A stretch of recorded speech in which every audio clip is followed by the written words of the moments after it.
Next man up, 1025, the game. Jake Lyman, Parker Kelley with you, broadcasting from the Busy Bee Plumbing, Heating, and Air Conditioning Game Nashville Studios, home of the $99 yearly Beehive membership, where the buzz is always about great service. It is a Reaction Monday, brought to you by Pella Windows and Doors of Nashville, and lots to react to.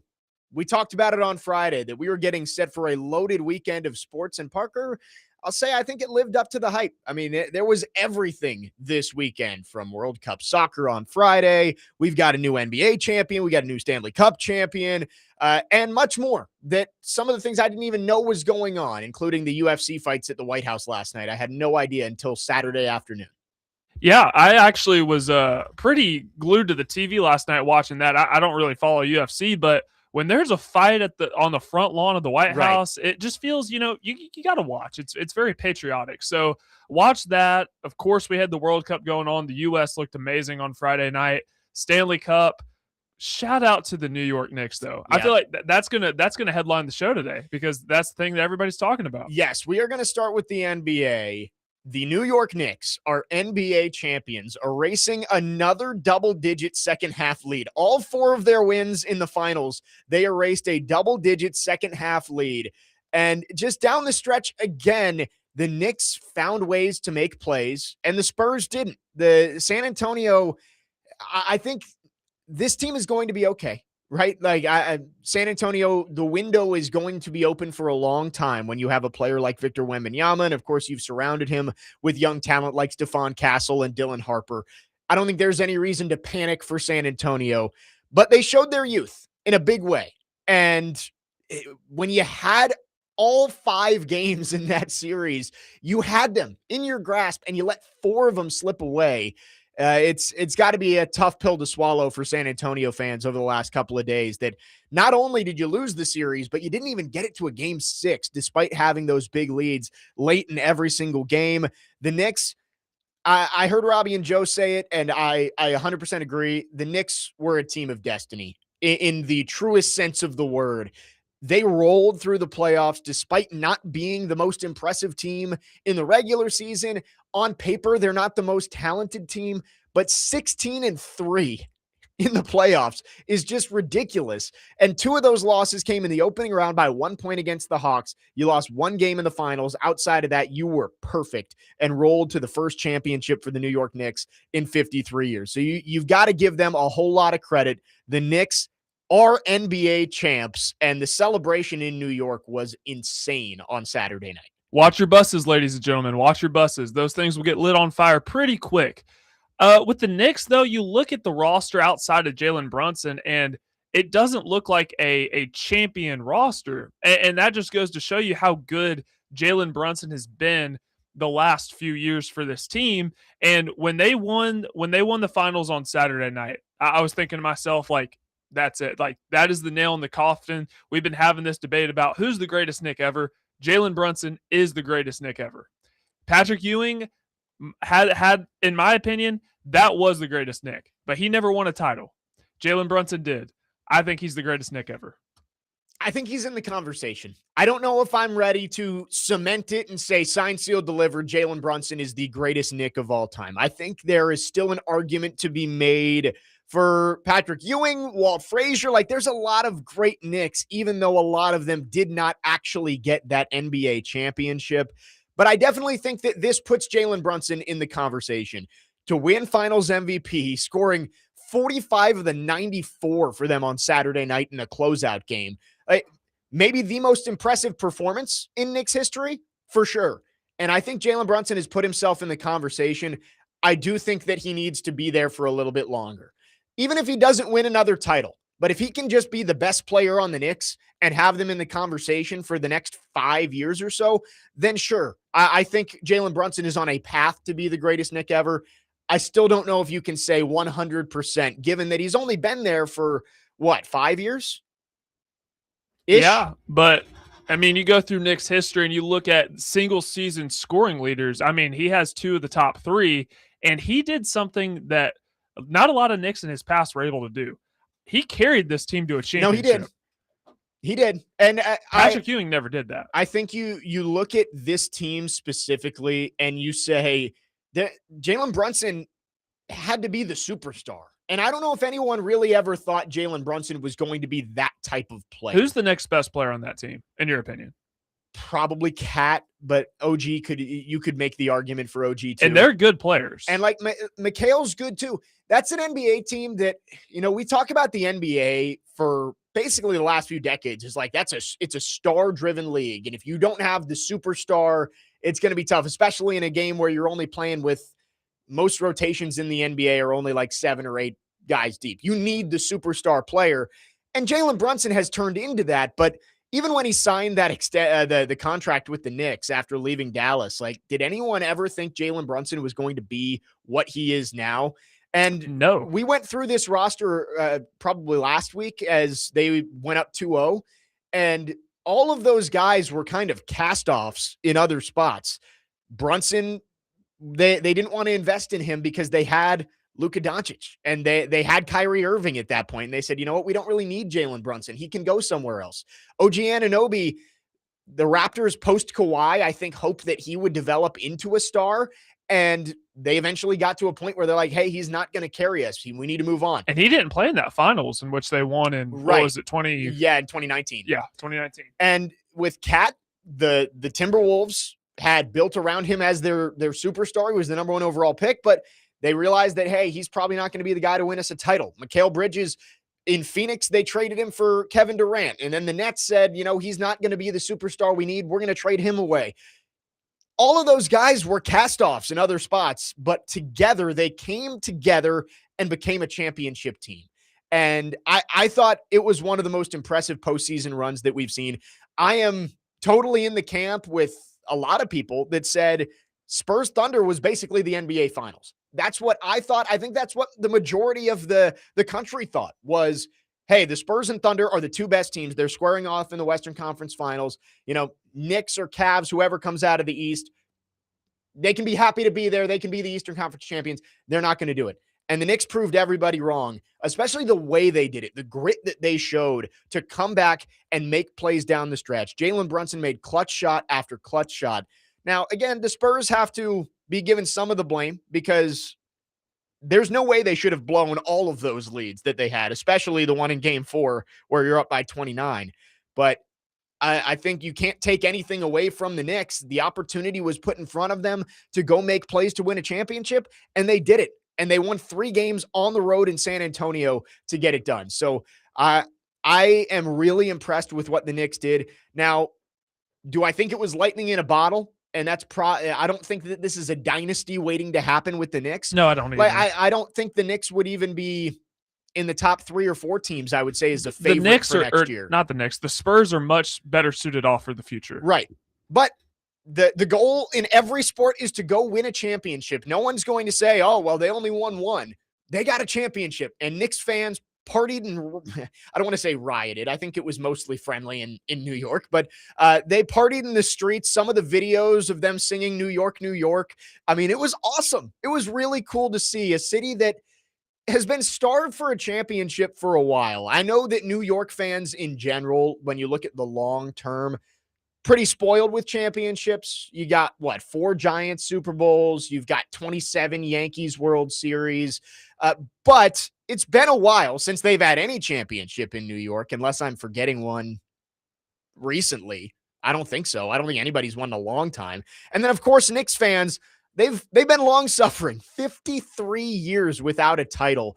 To see, I know a lot of people don't like Ben Stiller and like that he got a picture with the trophy. Like I thought that was a little bit much, but like Spike Lee, who literally has been there since decades, for decades, the pictures that they had of him early on in his time, he was there in like the 80s, right? As a Knicks super fan, and he was 40 years younger. And he stayed through it and got to enjoy that. I think it's really awesome for the Knicks. And, we got Ian sitting back there as a Knicks fan. I know Nick Frazier is a Knicks fan. I don't know how, locked in he is, but congratulations to the Knicks fans out there. They got it done. They won the championship 4-1 over the Spurs with a 94-90 win in Game 5 on Saturday night. 615-737-1025 is the phone number. If you want to join the conversation, our phone and text line are driven by WilsonCountyHyundai.com. Dustin in Hopkinsville says, Jalen Brunson did Michael Jordan / Kobe Bryant things. They were down in 3 games, one of them 29 points, and he carved their way back in. He took over games. Swap any player from the Spurs team with Brunson. I don't think any of them could have done that. Not Fox, not Wemby, Brunson's a not winner, Harper, man. not Castle. And no, it's true. He's a winner. I mean, it's in his DNA. He got cast off in Dallas. And look at where he is now, and won a championship in college, was the player of the year. This dude just wins. And I think you can kind of make the bridge there, too, of he was one of the key pieces on that Villanova team. Like, that was a good Villanova team overall. But if you look back at that year, was that what, the 2017 championship for Villanova? Mikal Bridges wasn't the best player on that team. I don't think that Josh Hart was the best player on that team. Was it Ryan Arcidiacono was on that team too? Oh, yeah. He was just not really, he wasn't like an NBA prospect, but he was a good player. Jalen Brunson was kind of the engine of that team and still fell into the mid-50s of the draft. He was a second-round pick. He's been doubted for a long time, and I think that was really cool to see him get to enjoy that and be the finals MVP and be, as the Inside the NBA crew says, the bus driver on a championship team. Jalen Brunson got it done for the Knicks. 615-737-1025. Again, it is a Reaction Monday, and we've got so much to react to today. Of course, more on the NBA Finals. The Stanley Cup was hoisted last night by the Carolina Hurricanes for the first time in 20 years. We will talk about that and maybe some things that the Predators can learn from how Carolina built their championship roster. Also, World Cup Game 1 for the U.S. Impressive win over Paraguay.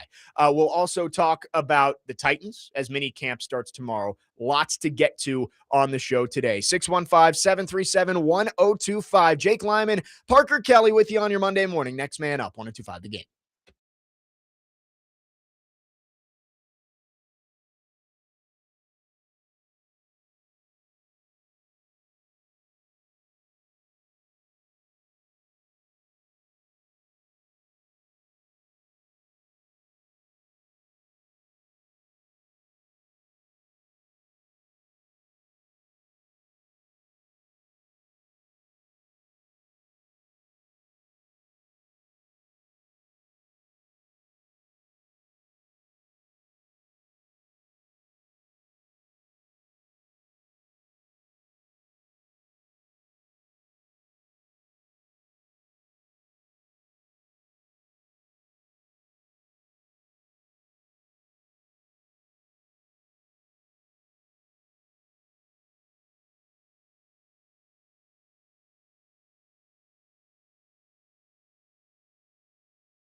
Next man up, 102.5 The Game. Jake Lyman, Parker Kelley with you on this reaction Monday, reacting to the New York Knicks winning their first NBA championship since 1973. Really impressive series, really impressive playoffs from the Knicks, especially what they did down the stretch, overcoming deficit after deficit, game after game, and end up winning the series in 5, 4-1. Johnny in Vancouver, Predemption on the YouTube chat says, Jake, if the Knicks can win a title after 53 years in the wilderness, it gives me hope as a Preds and Titans fan, but nobody tell Leafs fans that they can have hope. Yeah, the Knicks were the butt of every joke when you talked about the NBA, right? For years. It's kind of like the Leafs, right? Like you joke, oh, you're never going to win one. It was Parker, sorry to bring it up, it was the Cubs for a long time of like, oh man, they're cursed. They're never going to win it. I think it feels cursed. It does have to give everybody out there who's a fan of a franchise that they feel is cursed and is never going to win to see the New York Knicks raise the Larry O'Brien trophy. It's got to feel like there's hope for everybody out there. I did want to get to the Spurs side of this a little bit more too, with Victor Wembanyama getting to the finals in just his second year and coming up short and having opportunities to make those clutch plays down the stretch and not being able to do it, not being able to put the team on his back and win. And I've seen a lot of people saying, man, is Victor going to be able to be one of the greats if he can't finish in a championship setting?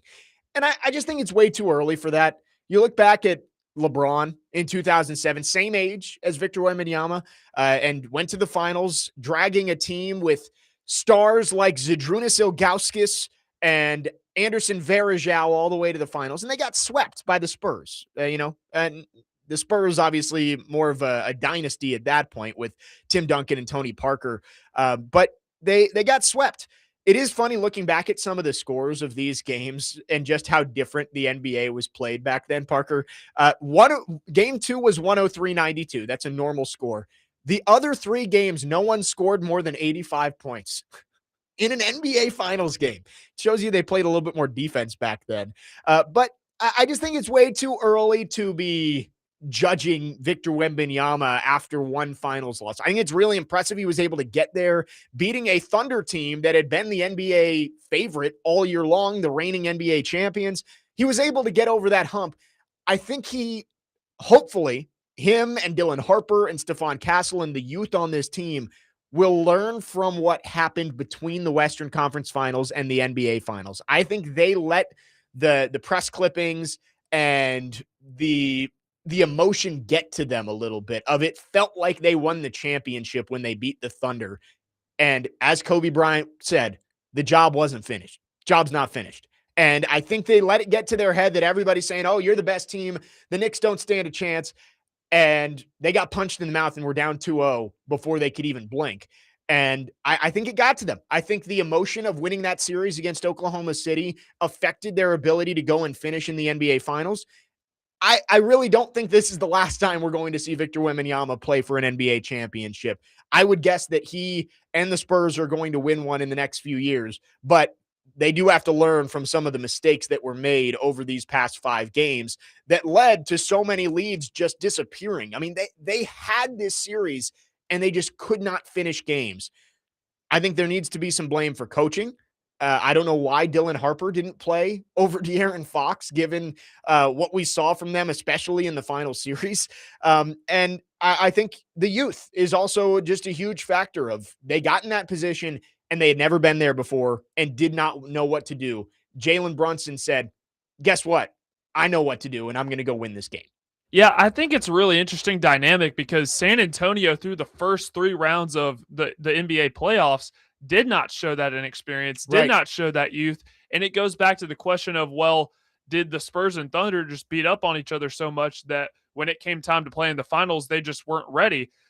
That also begs the question, too, for De'Aaron Fox. He's really the only person on that roster with any playoff experience because he played for the Kings. I think they went to the playoffs 3-4 years ago, maybe. Kings and playoff experience don't really blend all that much. But he did. I remember they had a series versus the Warriors. They lost. I think they were the 3 seed. They lost, but still, he has a little bit of playoff experience, but he was just so bad down the stretch. And Dylan Harper was so good as a young NBA player. Listen, they're going to be back, and I know the whatever happened with Wembanyama's post game presser that was really weird. I went back and I watched it, but think about their young core between Wemby and Dylan Harper and Stephon Castle. They're all in their really early 20s. Right. This team will be fine, and they're better set up for the future than the Knicks are. No, I agree. I think the Spurs will be back, but when you do get back, you have to learn from what caused you to fail this time. And I think Mitch Johnson, the coach, has a lot of looking inward. He was out coached by Mike Brown. Well, that was series. his first year as a coach, right? Right. And, he's not Greg Popovich. And I think that was pretty glaring. Very few people are. Almost no one is, except for Greg Popovich. So I think that he's going to learn from that experience. But I do think the emotion that we saw from Wembanyama after losing or after beating OKC in game 7, like you remember that the emotion on the court of it looked like he was celebrating an NBA championship. And I think when you react that way, when you haven't actually finished the job, I wonder if he just didn't have enough in the tank once you got to the NBA finals of like, okay, I need to lock back in and actually go win this thing. And they just weren't able to do it. I will say though, the NBA, they wanted game 6 back in MSG because they put, I think the fans wanted it back at MSG. well, right. Like I'm sure there were Knicks fans just, in a small part of their heart, they wanted the Spurs to win that game. Obviously you take it, you want to win the championship, but to win it in New York at Madison Square Garden, I think would have felt a little more special. Obviously, you'd rather win the championship than risk it and have it come back to New York. But the NBA, they put the extender on the series, Scott Foster. And man, did he do everything he could to help the Spurs out in that game. I was sitting there watching. I was like, man, Scott Foster, he is doing everything he can to help the Spurs out here and build this lead. But down the stretch, the players have to go make plays and they couldn't do it. But I just love the NBA putting Scott Foster on game 5. Everybody knew what was happening. The extender came to play, but the Spurs couldn't help him out enough. Officiating was so bad throughout the series. And I thought in game 3, it was more so of a sumo match in the paint between Wemby and Cat. And it felt like they were trying to overcompensate in game 4. But the officiating really throughout the finals was just awful. Yeah, basketball officiating is tough because there's so many plays that are judgment calls. Like it's a lot less black and white than it is gray area because you could call a foul on almost every single play with how physical those teams were playing in the finals, but you kind of have to pick and choose. And it felt like they were picking and choosing a whole lot of Knicks fouls, especially early on in that game. Cat got into foul trouble early. He ended up fouling out.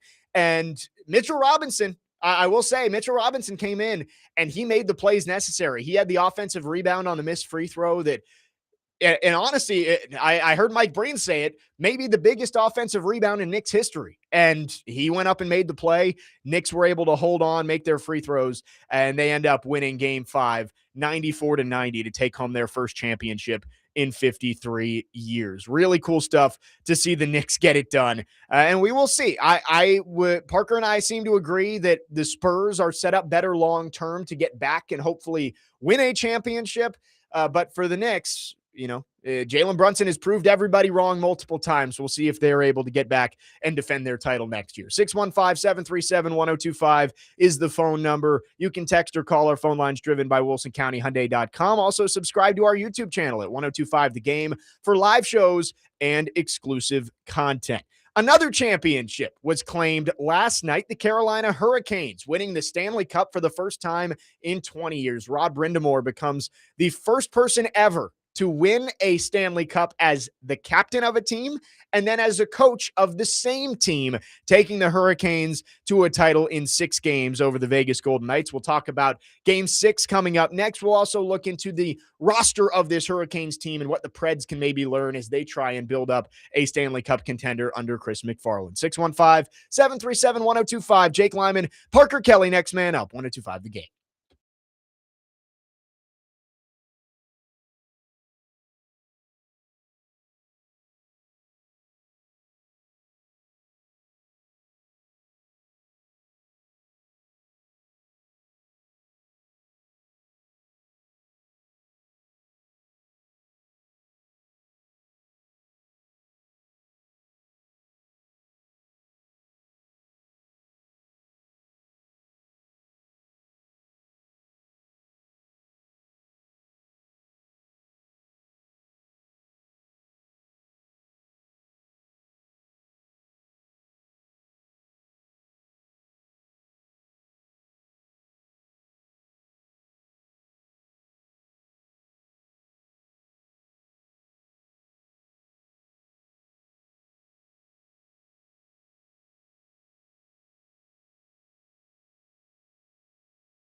Next man up, 1025 The Game. Jake Lyman, Parker Kelley with you. It's a reaction Monday to a championship weekend. The Knicks winning their first NBA championship since 1973 on Saturday night.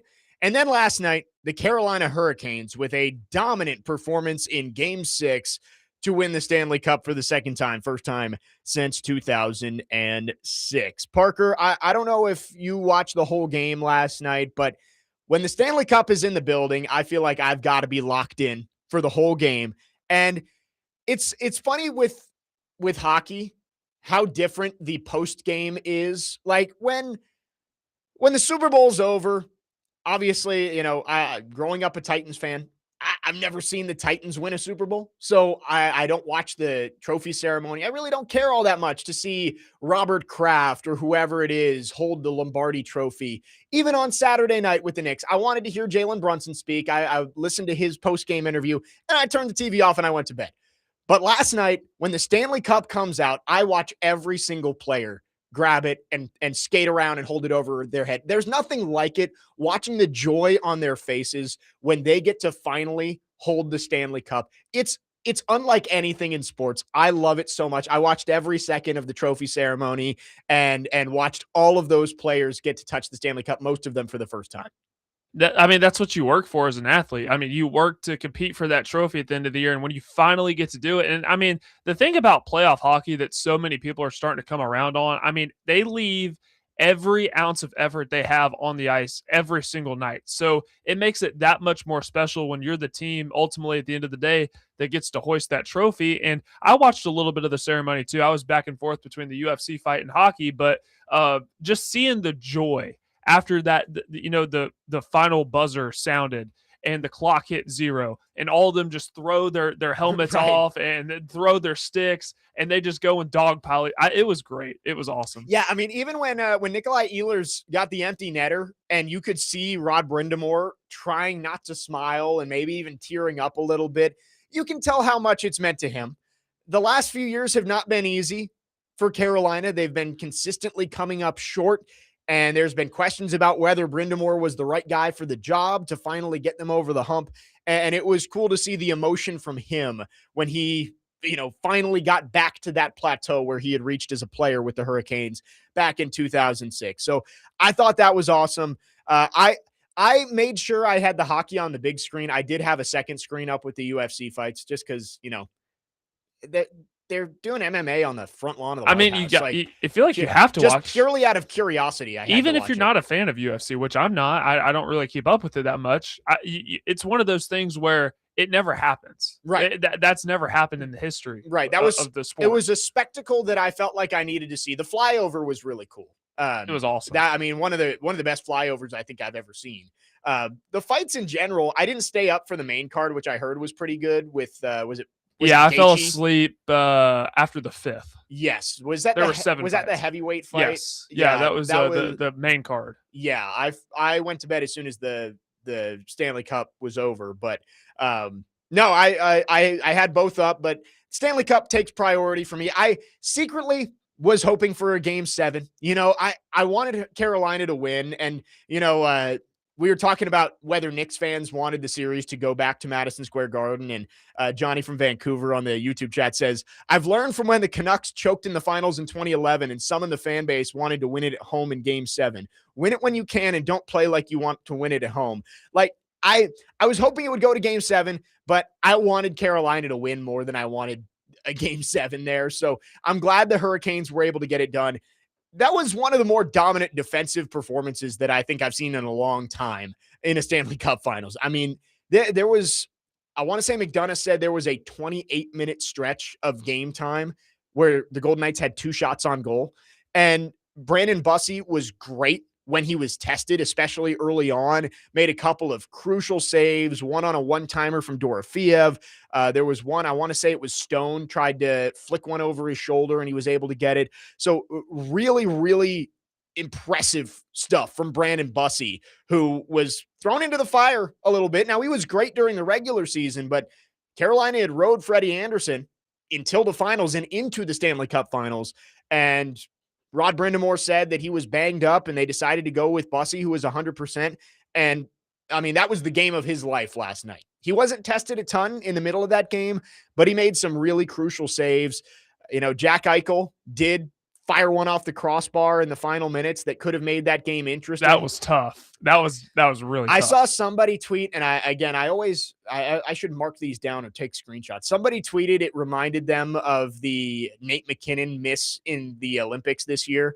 And it was different because that one would have tied the game in the Olympics. And like this one would have made it 2-1. It would have given Vegas a chance with an empty net to maybe go and tie the game. But overall, Carolina limited pretty much all of the high danger chances for Vegas last night. Jacob Slavin, they were raving about his defensive play. And, again, I'm not a hockey expert who can tell you exactly what everybody is doing out there on the ice and what's great and what's not. But you notice Jacob Slavin and the stick and just making things difficult every time Vegas tried to enter the zone. Nothing was easy for Vegas last night. That starts with the defense. And of course, Brandon Bussey on the back end in net was great. Really, really impressive run for Carolina. We talked about the Knicks. They went 16-3 throughout the playoffs. Well, guess what? So did Carolina. 16-3. They swept their first two series, 1-5 against Montreal, and then come back from down 2-1 to win 4-2 over Vegas. I love it for Carolina.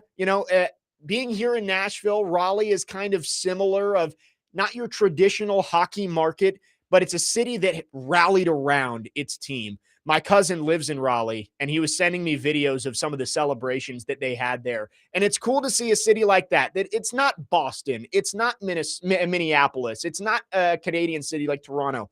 They rallied around their team, and you could see how excited that city was for Carolina to get it done. I love seeing it, and I'm glad to see the Hurricanes get it done. That was one of the teams heading into the playoffs that I wanted to see finally get over the hump and raise the cup. Yeah, and it's really cool to see these non-traditional hockey, cities with a lot of history be able to win, and for Carolina winning their second Stanley Cup overall. Because when you think of hockey, you think of your Bostons, right? Your teams in Canada, right. your Minnesota Wilds, and teams like that, and you don't really think Carolina in hockey in the same sentence, but here they are winning the Stanley Cup. Same thing for the Florida Panthers. I mean, that fan base, I could be wrong about this, but it was pretty much non-existent. And then you see them, win a couple of Stanley Cups, and boom, that fan base is huge now. So it's really cool to see. And I think there was a little bit of fatigue too with Vegas, them being a franchise for 9 years, going to 3 Stanley Cups. I feel like a majority of America was rooting against them. Yeah, I mean, you can even look back and, you had your traditional hockey markets win a ton in the 2010s. Chicago won 3, Pittsburgh won 2. Sorry, Preds fans. You got Colorado did win in 2022, but basically since COVID, it's been the South that's been holding up hockey. The Stanley Cup has belonged to Florida and now North Carolina in 5 out of the last 7 years. Tampa won it twice, Florida won it twice, and now Carolina. So I think it is cool to see warmer climate, non-traditional hockey market, but the city rallying around it. And I'm glad to see Carolina was able to lift the cup. Fell behind 2-1 in this series. And I will say, the series kind of ended with a whimper, given what we saw in the first 4 games of this series. Just elite, electric moments in the final minutes. The last 2 games, it was pretty much all Carolina. Vegas was up 1-0 in game 5, and then Carolina rolled, scored 4 straight, and ended up winning 4-2. Then last night, it was all Carolina. Vegas, they had some chances, but they were snuffed out by Bussey, and Carolina was able to take advantage of their opportunities. Jackson Blake scored the second goal off a deflection. And Taylor Hall scored what ended up being the game-winning goal. How about that? The journeyman Taylor Hall, former number 1 overall pick, able to get the cup, and he scores the game-winning goal early on in that first period. But Carolina wins the Stanley Cup for the second time in franchise history, first time in 20 years. Again, Rod Brind'Amour is the champion as a head coach and as the captain of the same franchise, first person to ever achieve that feat. Now, the Predators are trying to build themselves into a team that can get where Carolina is now. What can you learn from how the Hurricanes were built and what they prioritized as a franchise? We can get into that coming up next and finish up hour number one. 615-737-1025 is the phone number. Trevor on the text line asked, just tuning in, did you guys already bring up USA's dominant win over Paraguay on Friday night? We brought it up. We're going to talk about it a little more in depth later on in the show, though. Wanted to start with the championship performances over the weekend from the Knicks and the Hurricanes. We'll finish up hour number one. We'll talk Titans in hour number two and much more. Jake Lyman, Parker Kelley, next man up. 102.5 The Game.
Next man up, 102.5 The Game. Jake Lyman, Parker Kelley alongside you on this reaction. Monday, New York Knicks, NBA champs on Saturday night, and last night the Carolina Hurricanes won the Stanley Cup in 6 games. Their second Stanley Cup in franchise history, first in 20 years.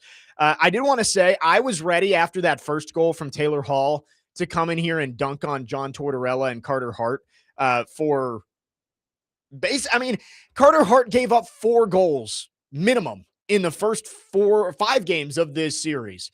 And John Tortorella gets asked if there's any chance Aiden Hill comes in and plays, and he says that is the dumbest question I've ever heard. Well, Carter Hart is breaking records for how many goals he's given up in the Stanley Cup Finals. So I think it's a worthwhile question to ask. It was very fair. Right. And Sean McDonough even said that on the broadcast yesterday. He was like, it wasn't the dumbest question that he's ever been asked because, Carter Hart was not good in this series overall. And he gives up that first goal to Taylor Hall, which that's a shot he needs to stop. If you're going to win the Stanley Cup, that is a shot that he needs to stop. But outside of that, he was actually really good last night. I was going to give him a ton of credit for the stop on the open net where Svechnikov had it right out in front, and he dove back across, but Svechnikov kind of just ruined that himself. I believe they said that it would have missed the net anyway. So I last night after the first goal, I was ready to say, man, like Torts had he had it laid out in front of him that even if they lost this series, as long as he didn't completely botch it, like he's going to get an opportunity. I still think he does, but the way he handled the goalie situation, I think at least deserves some questioning as he rode with Carter Hart and rode all the way to a 6-game loss to the Carolina Hurricanes.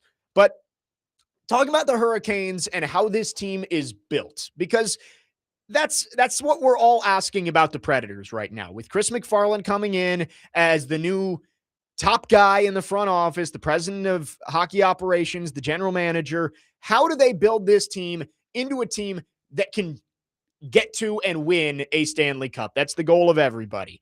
And I know there's a lot of differing opinions on how the Predators should go about it. A lot of people in the fan base, a lot of people in the media say you need to tear it down and you need to be bad for a few years to get those elite players that you can build around, and that's going to allow you to become a Stanley Cup contender. A lot of people say that you can do a kind of half measure and still be competitive and let the young guys grow and then eventually build around them with veteran talent. I think what Carolina showed you is that there are a lot of different ways that you can do it. And you can even go back to Florida the last 2 years. They didn't draft their superstar. They traded for him. And Matthew Tkachuk came in, and he was the missing piece that they needed to go win a championship. For Carolina, Alex Doherty put this out, who we had on last week. He put this out last night. Carolina Hurricanes are comprised of only one lottery pick that they drafted themselves, and that's Andrei Svechnikov. Had 2 others drafted by other teams. That is Taylor Hall and Jordan Staal, the Conn Smythe winner, by the way. 4 undrafted players, including goalie Brandon Bussey, and they were led by 2nd, 3rd, and 4th rounders and smart free agent additions. So I think it shows you that, yes, tearing it down and going and finding a superstar player or 2, that can be the difference for you. We, talking about Chris McFarland coming over from Colorado, that's what they did. They were bad for a while. They got Nate McKinnon, they got Cale Makar, they got Mikko Rantanen, they got other players, and they were able to build themselves into a Stanley Cup champion in 2022. That is a way to build a champion, but it's not the only way. And so that's why I'm so interested to see how Chris McFarland attacks this offseason and attacks the long-term future of the Predators, because as we've seen, there are a lot of different ways that you can build a contender. Golden Knights are an example too. They made a ton of trades to get guys in there. Jack Eichel, Mitch Marner. So I'm interested to see how Chris McFarland wants to attack this now that he's in charge with the Predators, because they are in a fork in the road of different ways that you can go. And Chris McFarland is going to have the task of trying to choose which is the best way and the most efficient way to get the Predators back to being a Stanley Cup contender. Yeah, I look at Jordan Staal, the oldest player to win the Conn Smythe at 37 years old, and Steven Stamkos this year, who led the Preds in goals scored with 42 at age 36. So there are certainly different ways to go about this. Now, what a popular topic of conversation has been for the Preds is, okay, they've never really undergone a true rebuild, so is it getting to that point in time where they're going to have to do it? And I think back to what Chris McFarland said about we're not going to trade younger assets for older players. I'm just very curious to see how they go about this, because, again, it feels like at some point a true rebuild is inevitable for this team, because you can't just keep middling where you're sneaking into the playoffs or just missing. You're never really bad enough to get that high pick or never really good enough to compete for the Stanley Cup. I'm just interested to see how he goes about building Yeah. this team. Yeah. I mean, they talk about the mushy middle, the murky middle, whatever you want to call it. That's where the Preds have lived for a long time. And maybe you do have to take a step back out of it to get superstar level players to be able to eventually push through and get into that elite division of the NHL. But I think you look at Carolina and you say, that's not a team that's built around a superstar, but it has a lot of really good players and a lot of depth. I mean, you look at some of the forwards that they had step up. Jackson Blake, again, he a young guy, led the team in points. You have Svechnikov and you have Ahos, those are all-star level players, right? Like those are, no one wants to say that, man, they were just made of a bunch of scrubs that just somehow put it together. No, they have really good players, but I don't think you'd put Svechnikov in like the McDavid or McKinnon or even in the Kachuk or Marner type tier or Austin Matthews. Like they're not that type of player, but the is it the money ball? Like the sum is larger than the whole is so. The whole is greater than the sum of its parts, right? Like, they were able to do it in the aggregate. You've got Shane Gostisbehere. You've got Seth Jarvis. You've got Jacob Slavin. Like it's a team that was deep and made up of a whole lot of really good players. Now, as Chris McFarland said, and I believe this was on the interview with Chase and Big Joe, of you like the prospect pool, but what are the odds that all of those guys are going to work out? And I think you can be excited about some of the youth that you have with the Predators, some that we've already seen with Matthew Wood and Luke Evangelista, and Ryan Ufko was impressive down the stretch when he came up from Milwaukee. And you've got guys in the pipeline, including 3 first-round picks from last year. Of course, Brady Martin is the one that you point to the most. Top 5 pick. You expect him to be a part of your next core. You've got Igor Surin. You've got Tanner Molendijk. There's a ton of talent coming through, but are all of those guys going to be hits? Probably not.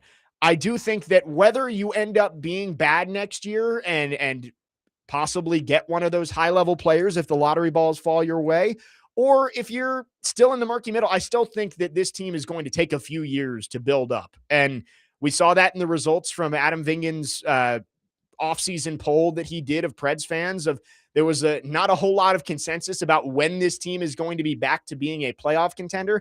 I would say they're probably 2 to 3 years away, but you hope that with the youth coming up, that when they do get back to the playoffs, you're seeing a team on the rise.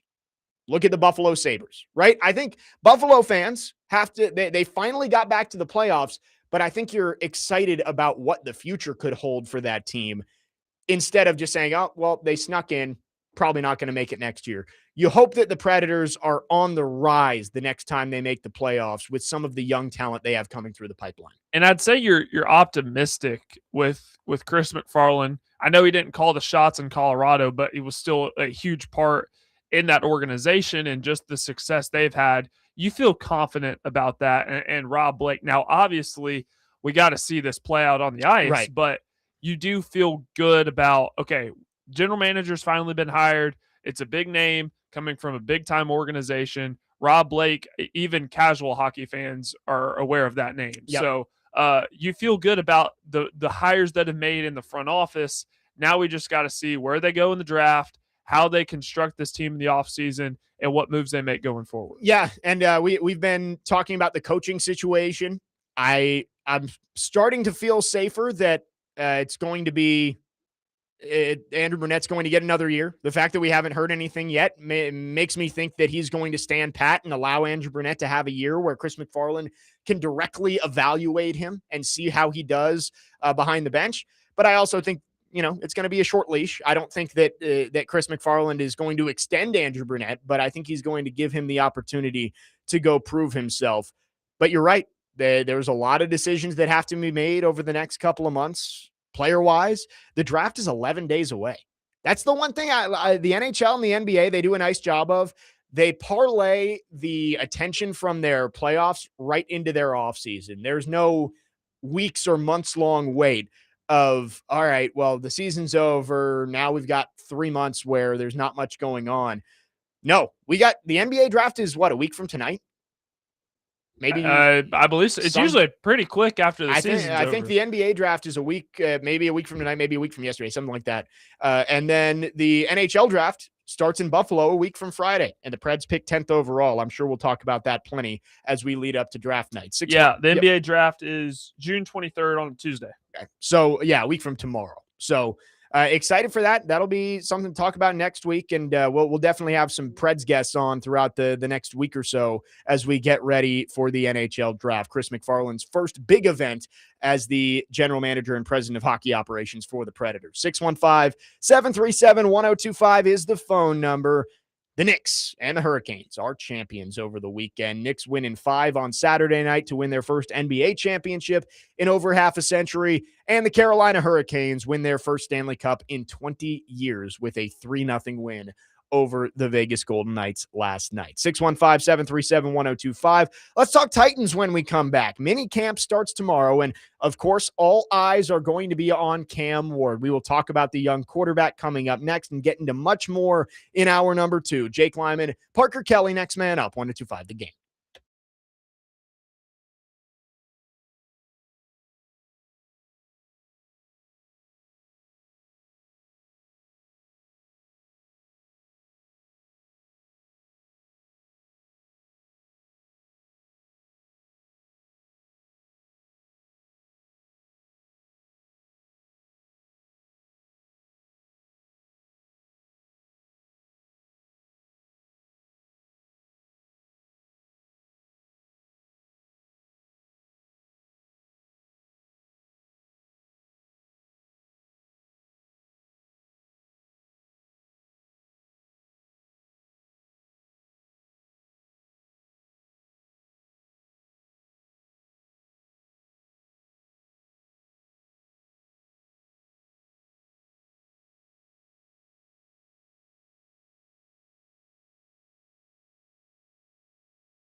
Next man up, 102.5, The Game. Jake Lyman, Parker Kelley, second hour on your Monday morning. We are broadcasting live from the Busy Bee Plumbing, Heating, and Air Conditioning Game Nashville Studios, home of the $99 yearly Beehive membership, where the buzz is always about great service. Again, it is a Reaction Monday brought to you by Pella Windows and Doors of Nashville. Just reacted to the two championship performances over the weekend, the Knicks winning the NBA Finals in 5 games, the Carolina Hurricanes win the Stanley Cup in 6. But let's talk Titans here. Mandatory mini camp starts tomorrow. 2 days out there at Vanderbilt Health. Is it Football Park? What's the official name out there? Vanderbilt Health Football Center. Vanderbilt Health Football Center. Okay.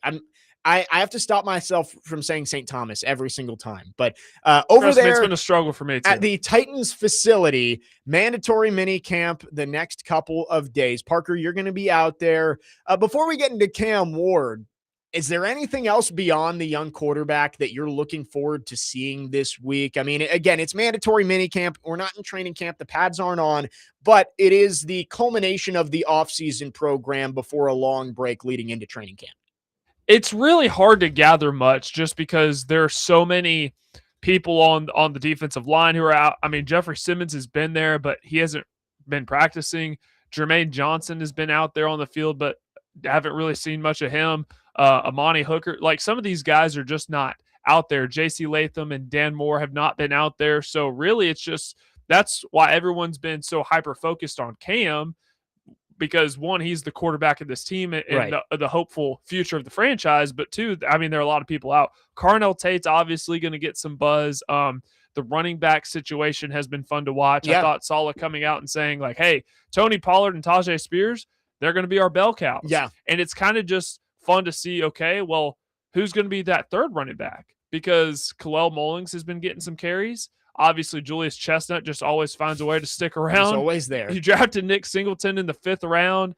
You brought over Michael Carter, who's had time with Saleh in New York. That's been really fun to watch. So obviously, we're going to try to learn a little bit more as minicamp goes on this week. But again, there's only so much you can gather from practices in June. Right. You know, it's early. I agree with you that I think one of the big things that I'll be looking for is everybody there? Right. I mean, it's mandatory mini camp. It's first year under Robert Saleh. Now, we have heard Cordell Flott's dealing with an injury. I think we saw JC Latham had he was graduating from an Auburn real estate program or something like that. But John Franklin Myers hasn't been out there. Dan Moore hasn't been out there. Jordan Elliott. We've seen Jeffrey Simmons on side field. So I think that's the one thing tomorrow that I'll be paying attention to is, all right, is everybody there and accounted for? And if somebody's not there, what's the communication like with Robert Saleh? I'm sure that he will be asked all of those questions. But of course, Cam Ward is going to have the microscope on him, and as he should. He's the number 1 overall pick. He's the quarterback of your team, and he was drafted to be the franchise quarterback and the guy who could turn this thing around. Obviously, OTAs, not his best work so far based on what we've heard. It's still early. No one needs to freak out one way or the other. I've seen so many people saying, oh, well, Carnell Tate does something well, and everybody says, oh, he's going to be the greatest, but Cam Ward can't have a bad day, and you hold him accountable. It goes both ways. And I remember right after Carnell Tate's first big day when everybody is saying, oh, my goodness, he's great. It's like, it's June. Let's see what he does in pads. But with Cam Ward, he is the long-term plan at quarterback for this team. Whether you like it or not, Mike Borgonzi tied himself to Cam Ward when he drafted him, and it's going to take a lot for there to be a decision on him, I would say one way or the other after this season. I think 2027 is going to be Cam Ward at quarterback, and you're probably still going to have questions. That's just the reality of the NFL and the quarterback position. It would take a lot of good for you to feel great that he's the franchise guy. Like even Marcus Mariota, after his second year in 2016, I mean, didn't everybody kind of believe Marcus was going to be the guy after that year? Yeah, he broke his leg in Jacksonville at the end of the year, but he turned a 3-win team into a 9-win team along with all the talent they brought in. And there was a stretch there where he was playing like a top 10 quarterback in the league from about October to early December. Everybody believed in him, and it still didn't work out. So I don't think it's unlikely that you're going to know one way or the other after the 2026 season. I don't think you're going to be able to firmly say, oh, he's a bust, you need to move on. Or you're going to say, he's a franchise quarterback, let's extend him. Like, it's going to be somewhere in the middle there. And whether it's more positive or more negative is going to be, of course, based on how he performs and how the team performs. What would it take, Parker, for you to believe that Cam Ward is the franchise quarterback after this year, to just be like, no doubt, that's our guy. He showed us everything he needed to. Like, I think it would take a lot to have that kind of reaction at the end of his second season. It would. I said in one of my reaction videos after practice last week, Cam Ward completed less than 60% of his passes last year. I think it was 59.8 if I'm getting exact. So, and if I'm being completely honest, I don't expect the deep ball accuracy to improve much this week just because it's so fresh, and he's really been struggling with that the last couple of weeks. I don't expect that to be better this week. Now, when we get back for training camp in July, I expect to see a huge difference from Cam. Yeah. And I think that's fair to say because the pads will be on. That'll be more of a game type feel. But I'd like to see Cam Ward complete at least 65% of his passes this year. If he can take that up 5% and complete more of the deep balls down the field, I'm not as worried about the short to intermediate stuff. But if he can complete more of the deep balls down the field, take them when they're there, I think that would be a huge jump. Still not enough for me to say, you know what? He's the franchise guy moving forward, but it's a step in the right direction. Well, and the reason I say it's just like you're not going to know one way or the other is because look at all these quarterbacks that you've made judgments on one way or the other. And it's like, oh, he's a bust. And then he has a good year. And it's like, oh, maybe not. Or Jaden Daniels and CJ Stroud were phenoms and supposed to be the next big thing in the league. And the next year comes and defenses have kind of figured them out and they've got to adjust their game again. So I don't really know if there is, obviously there's a scenario where Cam Ward lights it up. And, if the Titans went 11-6 and won the division and he wins a playoff game, then I think, yeah, you'd feel pretty good about him being the franchise quarterback. But I find that very unlikely that that's going to happen. I think, as we've said before, you need to see like actual concrete improvement of this team from Cam Ward, because what did quarterbacks get judged on the most? It's not yards, it's not touchdowns, it's wins. And wins may not be a quarterback stat. There's so much more that goes into it, but the question of whether you're a franchise quarterback comes down to, more than anything else, whether you can lead your team to wins and put them in contention when you get to the playoffs. So you need to see a concrete improvement in wins, but that could mean 7 wins, 6 wins, 8 wins.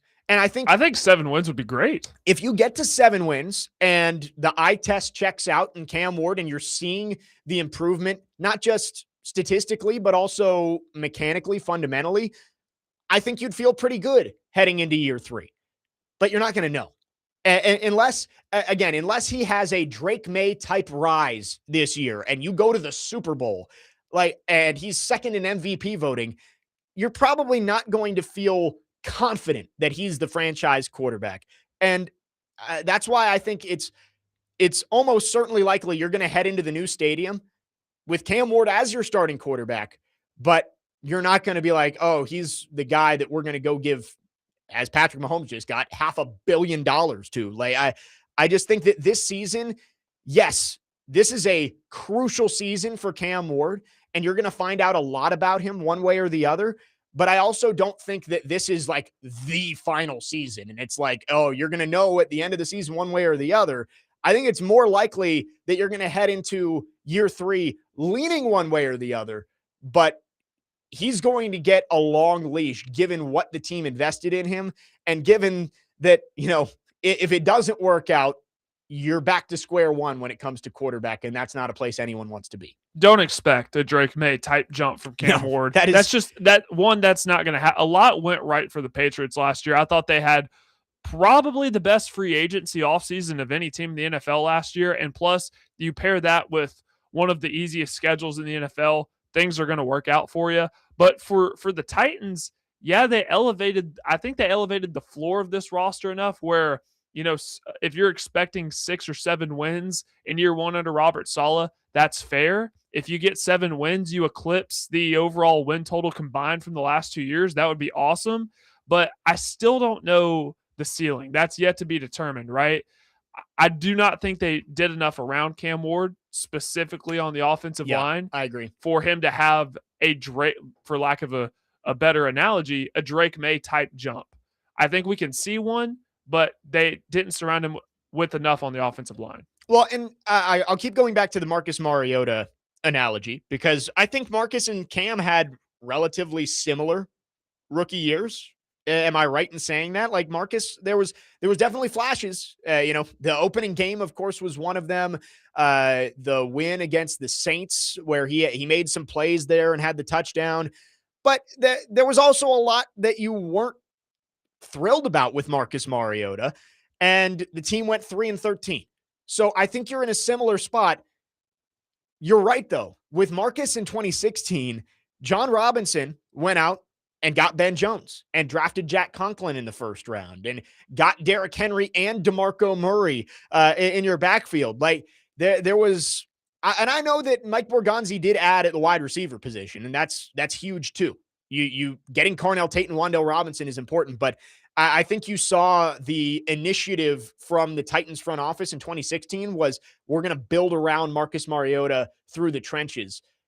The offensive line on paper is worse this year for Cam Ward. So I don't think we're going to see a Drake May type jump, but I think you'd like to see, and again, it didn't work out with Marcus Mariota, but I think Titans fans felt really, really good about Marcus Mariota after the 2016 season, where the Titans had a winning record, just missed out on the playoffs, and outside of the injury, he played pretty well. You'd like to see a jump like that, even if it doesn't mean 9 wins like the Titans had that year, even if it means 7 wins, 6 wins.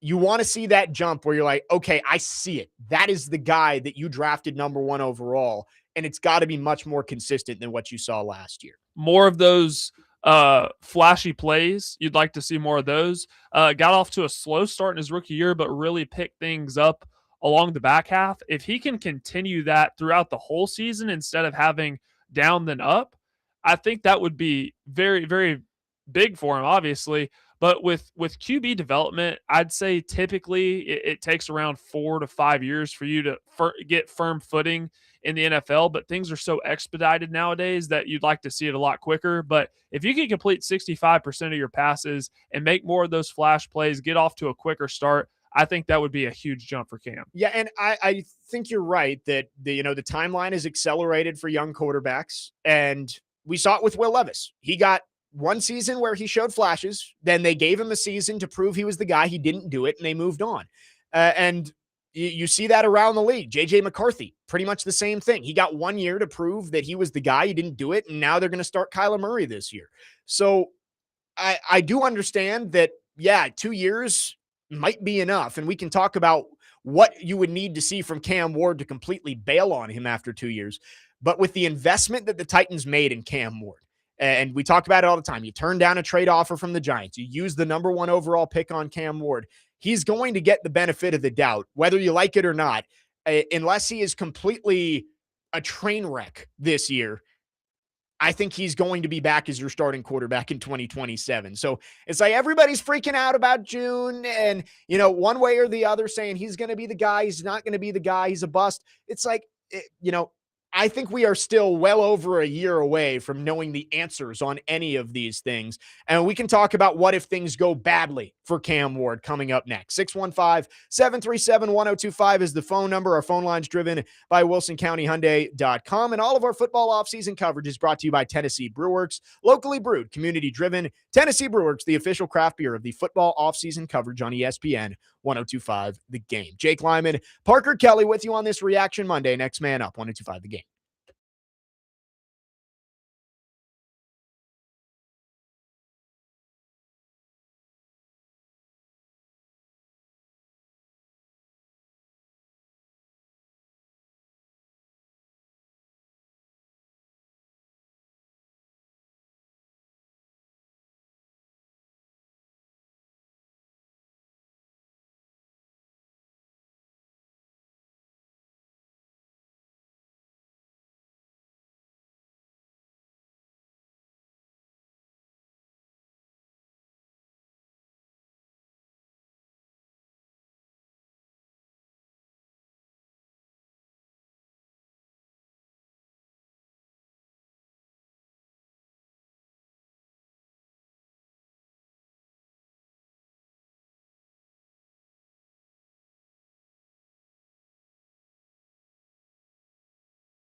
Next man up, 1025 The Game. Jake Lyman, Parker Kelley with you.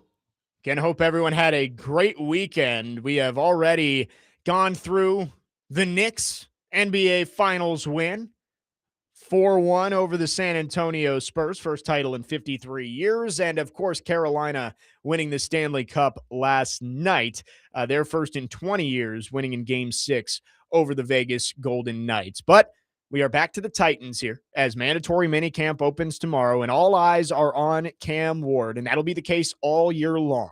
I'm making the case here that, everybody wants to have an answer on the quarterback. And I understand that. You want to know one way or the other. Is this somebody that you can build around and is deserving of an extension down the road? Or is this somebody you need to move on from and go start over at quarterback? Everybody wants the answers. And I'm just saying, I don't think you're going to get them this year. Like, I think you're gonna have a lean one way or the other. I don't think it's going to be right down the middle of a coin flip.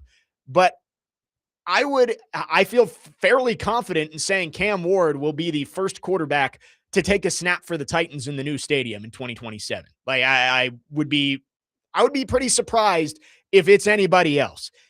Now, that doesn't mean that the Titans wouldn't have some sort of safety net for Cam Ward. We saw it after the 2018 season with Marcus Mariota. I continue to make the connections backwards. With Marcus Mariota, the Titans, I think, were like, hey, we don't know on Marcus yet, but we're feeling like he might not be the guy. Let's bring in Ryan Tannehill, and he can be waiting in the wings in case things go south. They went south. Ryan Tannehill came in, and not to say that you're going to have whoever your backup plan is be Ryan Tannehill, but I think there's definitely a scenario where Cam Ward is starting next year, but they've got somebody else there who's like, all right, the leash is going to be short. But for the Titans to completely and totally give up on Cam Ward after 2 seasons when they picked him number 1 overall, I think it would have to be just a complete and utter train wreck this year. Like, you go 3-14 again, Cam Ward turns the ball over 15 times and, just looks completely lost out there. Like, that's the kind of, it would have to be absolutely horrible. I think even if he has like a slightly better season than last year, which wouldn't be saying much. Again, he completed less than 60% of his passes. He fumbled too much. You saw too many misses of throws that an NFL quarterback needs to make. Even if it's just a little bit better, he's going to get the leash to start at least one more year. I think it would have to be really, really bad for the Titans to just cut their losses and say, yep, we messed that one up. Let's go find a new quarterback. Because, again, Mike Borgonzi tied his job to Cam Ward when he drafted him. That was his first pick as the GM, was to go bring in Cam Ward as the quarterback. Robert Saleh has raved about Cam Ward. Brian Daboll's talked about how much he's wanted to work with him. In order for them to completely cut bait and say, yep, we messed this one up, we're moving on, it would have to be like horrendous from Cam Ward this year. Well, reason a lot of these, or whoever's freaking out about Cam Ward at this point in time, a lot of the reason why is because when I think it was Terry who asked the question to Saleh when he spoke to the media last week, what have you seen from Cam so far? And Saleh said that he didn't want to address that right now. Yeah, they asked him, like, what's his elite trait? Right.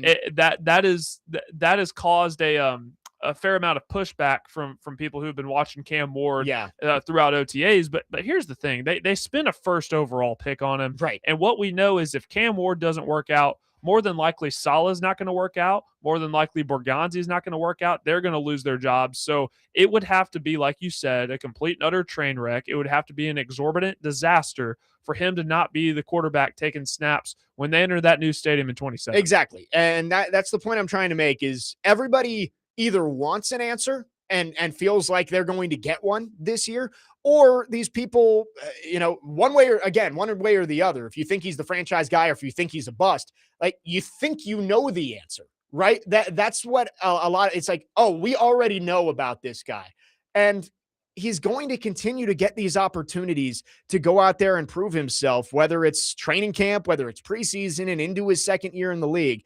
I just, he's going to get chances, because if he doesn't work out, the whole plan doesn't really work out for the Titans, right? You have to go back and wander back out into the wilderness to find a quarterback. And you took a chance on Cam Ward, number 1 overall. You said, this is going to be our franchise quarterback. We're going to stake our jobs on it. That doesn't, you're not going to be able to move on from Cam Ward, because guess what? Once you move on from Cam Ward, Amy moves on from you. Right. You spent a first overall pick on him too. I mean, you kind of, even if things don't go how you thought they would this year, you still have to play him. Yeah. And you have to play him this year too. Right.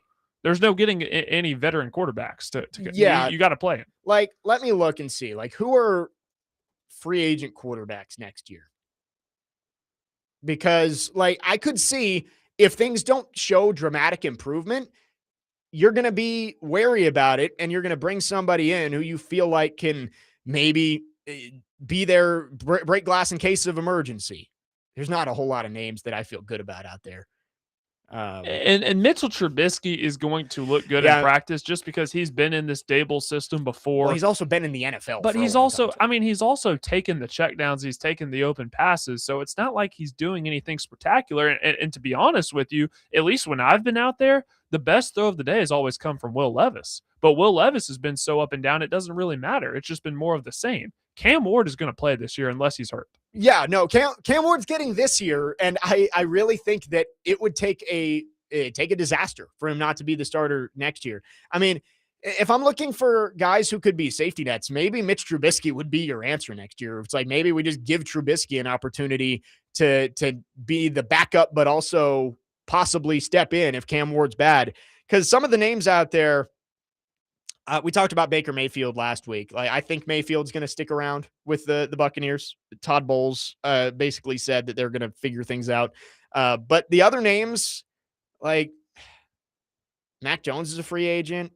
There's not a whole lot of Drew Lock, maybe, who's been a backup and shown, like, I don't think maybe you trade for somebody, but I think that's like the low end of my expectations for Cam Ward this year. Is if things go bad, it's going to be to the point where they bring in somebody to compete with him. He'd have to be the worst quarterback in football for them to just be like, nope, you're not our starter next year. Yeah, no, it's ridiculous. You drafted him first overall. He's going to play. Right. He is going to play, even if things go a little bit wayward this year. You got too much riding on it for him not to be. He has to work out. Right. If people want to keep their jobs, he has to work out. Yes. And people can complain and say you shouldn't be starting a guy just because it's going to help you keep your job. But that's just how the business works, right? Like, they've tied themselves to Cam Ward, and if it works out, they're going to look like geniuses. If it doesn't work out, they're going to get fired. And that's how it goes in the NFL with young quarterbacks, especially quarterbacks that you spend the first overall pick on. You have tied your career to him, so Cam Ward is going to get every opportunity to prove that he's the guy. And that starts this year and goes into next year as well. 615-737-1025 is the phone number if you want to text or call. Our phone lines driven by WilsonCountyHyundai.com. We'll take your thoughts on the Titans. We will also talk World Cup before the hour is up after a dominant win from the U.S. back on Friday night. And later in the show, Brendan Sorsby, we have a new twist and turn in his saga. We will get into it coming up later on. Jake Lyman and Parker Kelley with you on your Monday morning. Next man up here on 102.5 The Game.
Next man up, 1025 The Game. Jake Lyman, Parker Kelley with you. Titans offseason program will come to an end on Wednesday. Mandatory minicamp tomorrow and Wednesday. And Parker will be out there covering it for 1025 The Game. So make sure you keep up with his coverage on social media, X, Instagram, wherever you can find Parker Kelley. And of course, Cam Ward is going to be the focus. And we're talking about just the need to have answers, right? Like everybody feels like they have the answer on Cam Ward, or they feel like they're going to have the answer relatively quickly on Cam Ward.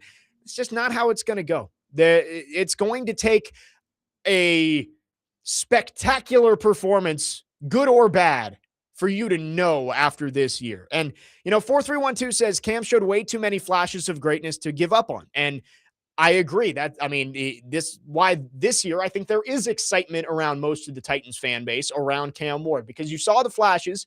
Now you want more consistency, and it's not a good sign that he has been very inconsistent in OTAs so far. But as you said, Parker, I think training camp is where we're going to learn a lot about Cam Ward, and if he has made progress. Yeah, you'd like to see more in the OTAs than what he's shown. And I don't think you're going to see some big step forward tomorrow and Wednesday. You hope that he's better the next couple of days and you can take some momentum into the break.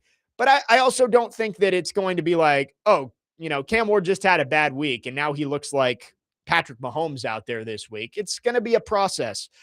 I do think you're right, Parker, though, that training camp is where you're going to see, all right, he has to start to show that elevation of like, all right, we're seeing the footwork get better. We're seeing him start to hit some of those deep balls that he struggled with. That's when you want to see the growth, so that when you get into the regular season, it doesn't look like he's still going through these growing pains that we've seen so far. It's still early, but that doesn't mean you shouldn't start to expect more as we get closer to the season. TD and I both have been, I think, pretty fair in our critique of Cam Ward, because there were some open passes that, as an NFL quarterback, you have to be able to hit, and especially if they're open down the field, you got to be able to connect. But also at the same time, we don't know what's going on behind the scenes. I've talked about how Dayball could be tweaking his throwing motion, could be messing around with his footwork. He did the same thing with Josh Allen when Josh Allen was coming out of Wyoming. Who knows? That's stuff that we cannot see. And also, too, the chemistry with some of the new receivers, the rehab coming back from the shoulder injury. There's a lot of stuff. It's a June practice. Don't put too much stock in it. But at the same time, too, come game time, come the season, if Cam Ward is missing those deep balls down the field, then it'll really start to be a concern. Well, yeah, it's like, again, I'll keep saying it's June, one way or the other. You don't want to take anything all that seriously, but you also just can't ignore everything, right? And this is a good data point to have, that Cam Ward had a bad week of OTAs in June.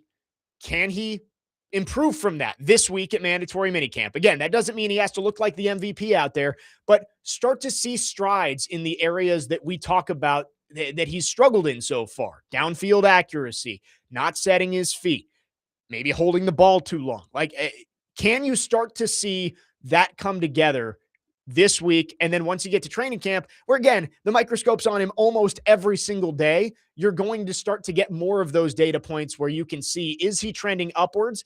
And I think if you're going to, if there's a time for a panic button to be hit before you actually play games, it would be if you get into like mid-August and you're like, man, this looks like the same guy. Preseason training camp, right? When the pads start coming on and things are full throttle and he's still missing those, then you can start to be a little bit concerned. Absolutely. Yep. Off-season program comes to an end this week. Mandatory minicamp tomorrow and Wednesday, and we will see if it's a better day for the Titans' young quarterback out there at Vanderbilt Health Football Center. Jim Wyatt put out an article at Titans.com. I want to see we'll play the feud here, Parker. The top 10 answers on the board of players who caught the most passes during OTAs so far in team periods and 7-on-7. Give me who you think's in the top 5. Xavier Restrepo, number one answer. He had 5 more catches than anybody else on the team. I'm telling you, man, he's getting so many targets. Now, this is no guarantee he's going to make the 53. I don't think that he will, But this offense that Brian Daboll runs is perfectly suited for a guy like Xavier Restrepo. That's all I'm going to say. Yeah, and you have Wan'Dale Robinson, who makes Plays like Restrepo. He makes just faster. Restrepo a little bit redundant. And with Restrepo not being much of a factor on special teams, I just don't think there's a spot for him on the 53. But maybe Xavier Restrepo can steal Mason Kinsey's spot on the practice squad. And, I don't know. But yeah, 18 catches for Xavier Restrepo, 5 more than anybody else. Do you know who number 2 is? Let me guess. How about Wan'Dale Robinson? Is Wan'Dale Robinson on the list? Wan'Dale Robinson tied for 4th with 10, along with Tajay Spears and Hank Beatty. Hank Beatty, baby. That's Corey's guy. That's an Illinois guy. So that's Corey's guy. Yeah.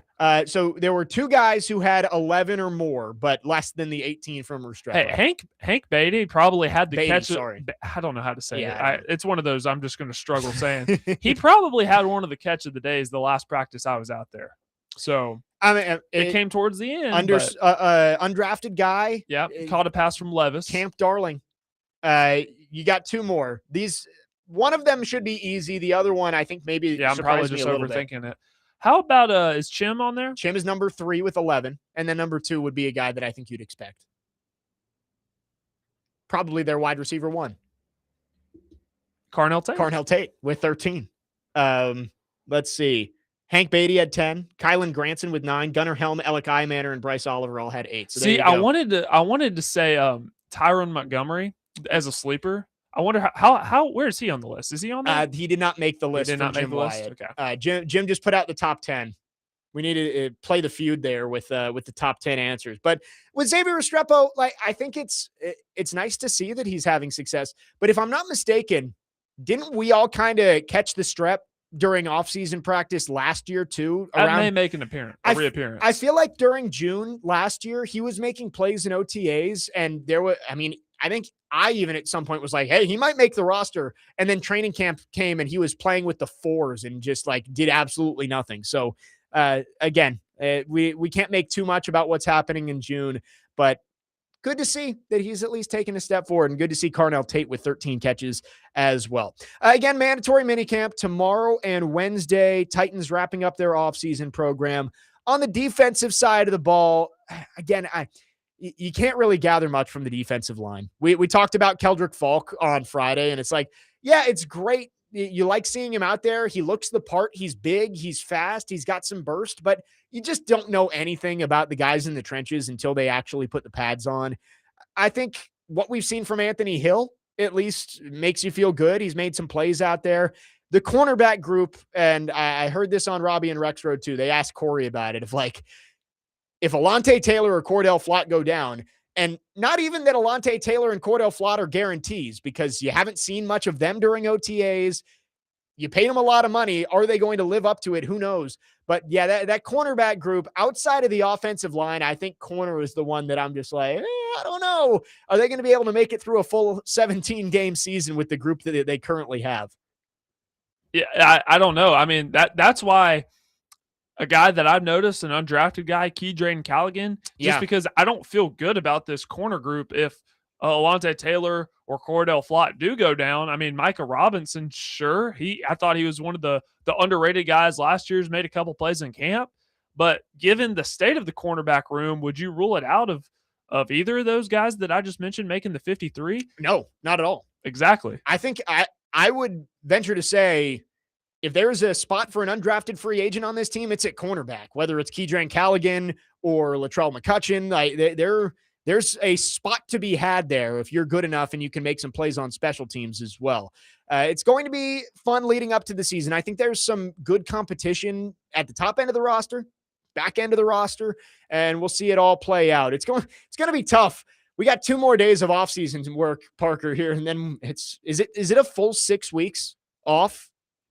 I believe so. Do we have training camp dates yet?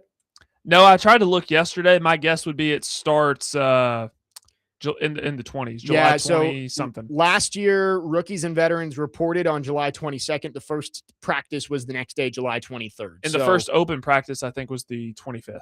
So, 5 or 6 weeks until training camp after the next couple of days. So take it all in, all of the shorts and t-shirts football action that we have right now, because it's going to be a long month before we actually open training camps in a couple of weeks. 615-737-1025 is our phone number. If you want to join the conversation, our phone and text line driven by WilsonCountyHyundai.com. We'll take your thoughts on the Titans, and also haven't talked much about the World Cup. It is in full swing in the U.S. with maybe one of its most dominant performances in the World Cup ever. We will talk about it coming up next. 615-737-1025. Jake Lyman, Parker Kelley. Next man up, 1025 The Game.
Next man up, 1025 The Game. Jake Lyman, Parker Kelley with you, finishing up the second hour on your Monday morning. Are we adopting Freebird as the song for all national teams now? Let's just do it. Let's do it. Why Too good not? of a song not to. It worked for the hockey team gold medalists in the Olympics back in February. And man, did the U.S. men's national team look great on Friday night against Paraguay. 4-1 win. They get 2 goals from Fuller and Balogun. They got the own goal early on that just kind of deflected off of Paraguay and in. And then Gio Reyna scored in stoppage time to end up closing out a 4-1 victory for the U.S. They are at the top of the group and facing Australia on Friday. Now, I'm not a huge soccer guy. I think we've made that clear. We'll talk more about the World Cup with Nick Frazier tomorrow when he's on the show. But I've watched a lot of U.S. World Cup games, right? And I'm sure you have too, Parker, where you've watched this team play, and it always feels like the U.S. team is trying to win on the margins, right? You're trying to just outlast and hold on and stay in the game and hope you get one break here or there that can help you win. We've seen that for years, and it's like, man, if they can just get out of the group. That's not what that looked like on Friday. That looked like a team that can go compete with some of the top teams. Now, I'm not saying they're going to go win the World Cup, although that'd be great for our pool that we put together, our little draft that we did on Friday, where I took the Americans. But that looked like a good soccer team on Friday night against Paraguay. And they've got to continue it. You can't just do it one game in group stage. But I think that should give U.S. fans hope that this is a more explosive team and a team that can be a little bit more aggressive and doesn't have to win on the margins. This is a team that can just go out and get it, especially against the teams they have coming up in group stage, Australia and Turkey, games that the U.S. probably can and should win. Yeah, no, I agree. And I was doing some research back here. So the last time in 2022, when the U.S. men's national team made it to the round of 16, they lost to the Netherlands 3-1. Yep. Now I was talking fairly competitive. I was talking to Nick Frazier a little bit on Friday before we got out of here, asking him what fair expectations were. And I think he said that he expected the U.S. to win this one in blowout fashion, like 4-0 or something like that. So it was 4-1, so pretty much hit the nail on the head there. I don't know how much stock to put into that, though, because I don't know how good Paraguay is. Sure, the U.S. looked really good in this opening round, but will that continue against better teams? Let's see. I feel like I saw their qualifying was actually pretty good, if I'm not mistaken. Let's see. Paraguay 2025 FIFA World Cup qualifying. So in their qualifying matches, well, it doesn't want to pop up for me. Results, maybe that'll work. Results. In the FIFA World Cup qualifying, they beat Peru. They had a 0-0 draw with Ecuador. They lost 1-0 to Brazil.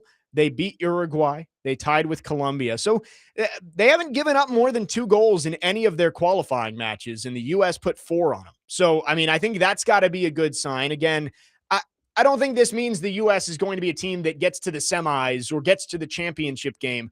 But I do think this gives you hope that maybe this team could get to the quarterfinals for just the second time ever, I believe, or first time since 2002. They look good. Christian Pulisic looked good. Fuller and Balogun was awesome. I mean, the finish at the end of the first half into the top left corner was great. His story is awesome. I'm sure you saw this, Parker, of why he's allowed to play for the U.S. national team. Actually, I didn't. You didn't see this? Yeah. So Fuller and Balogun, he was born to Nigerian parents, and he grew up in England. His family lived in England, but his mom was visiting New York, 7 months pregnant, and tried to get on the return flight back to England and was turned away because they said she was too pregnant for transatlantic flight.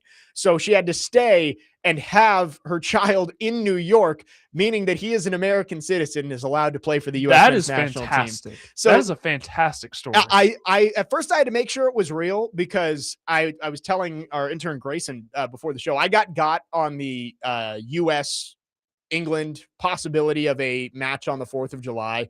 That was fake. Somebody made that up, which was very disappointing to me. But I looked at the bracket, and there is absolutely zero chance for the U.S. and England to play on the 4th of July. So really, somebody made it up, and it was everywhere. I swear, this was not just like one tweet that I saw. I saw multiple tweets and videos about it. And so I apologize for getting anyone's hopes up on Friday when I said it was a possibility.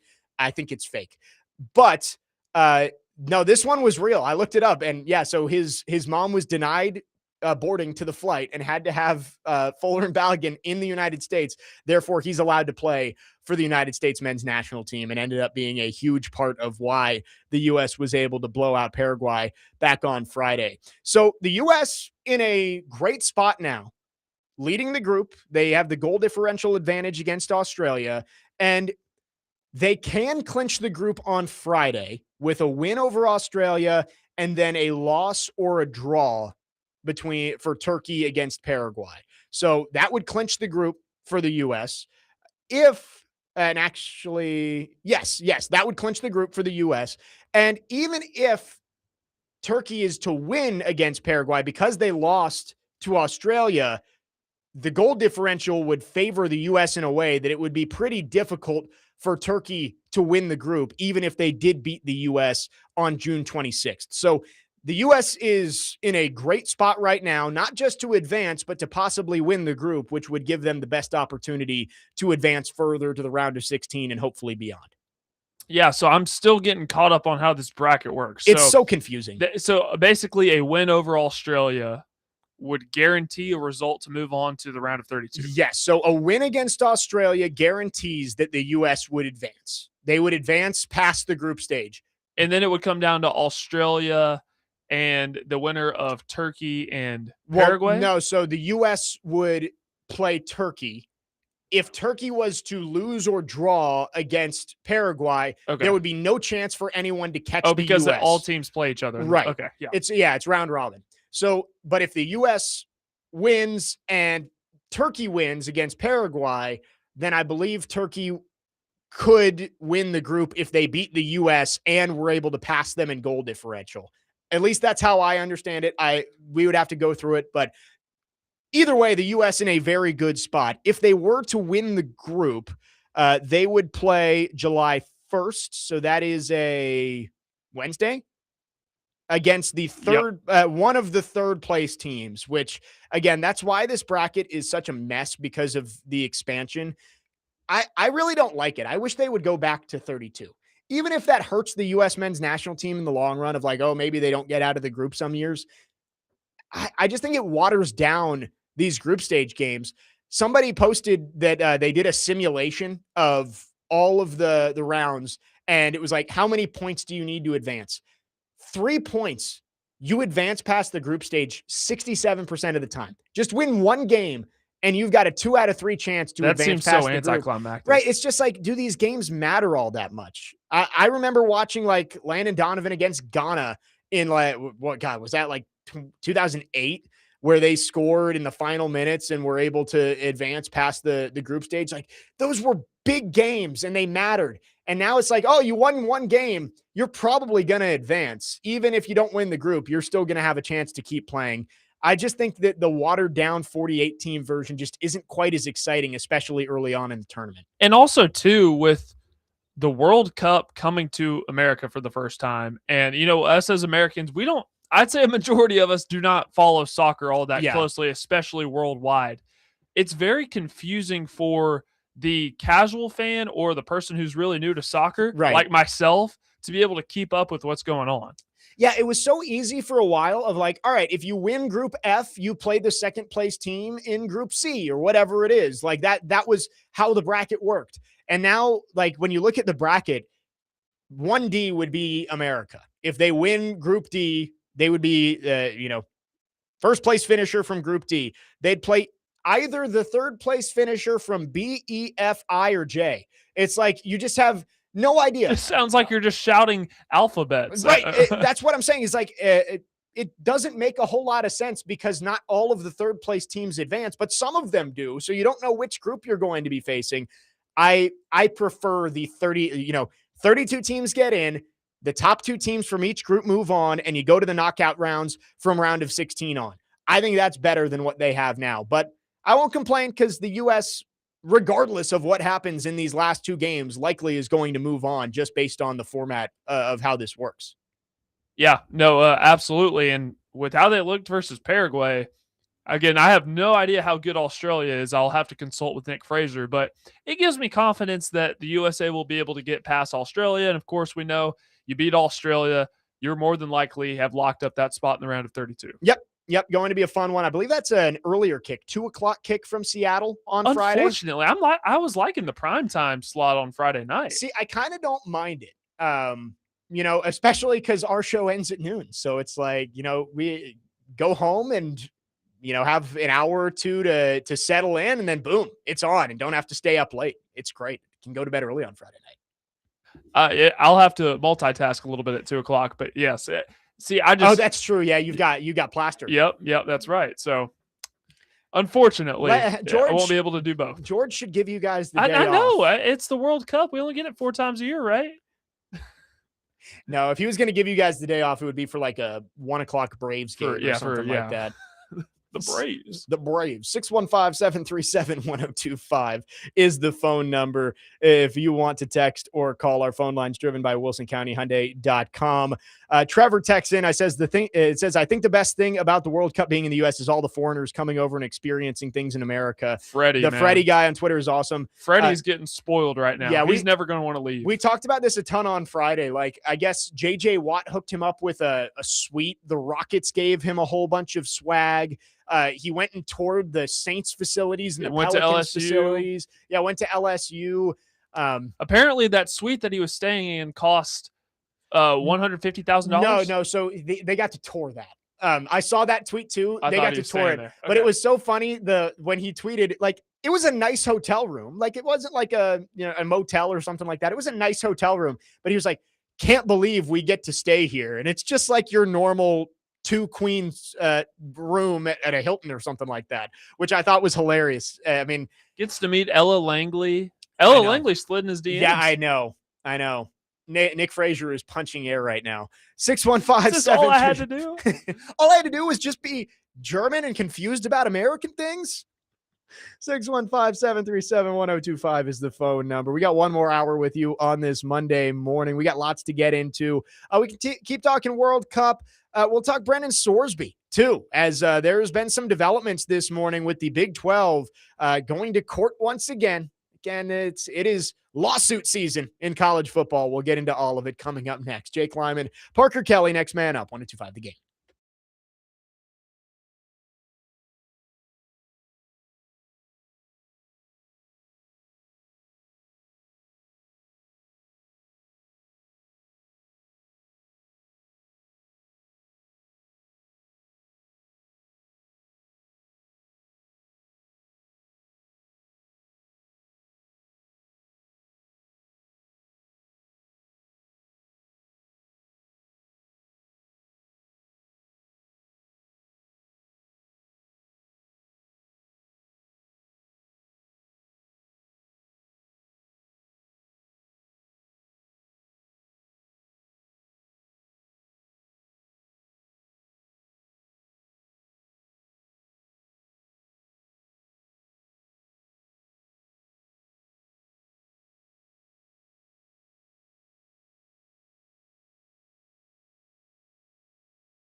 Next man up, 1025, the game final hour on this Reaction Monday, brought to you by Pella Windows and Doors of Nashville. We are broadcasting live from the Busy Bee Plumbing, Heating, and Air Conditioning Game Nashville studios, home of the $99 yearly Beehive membership, where the buzz is always about great service.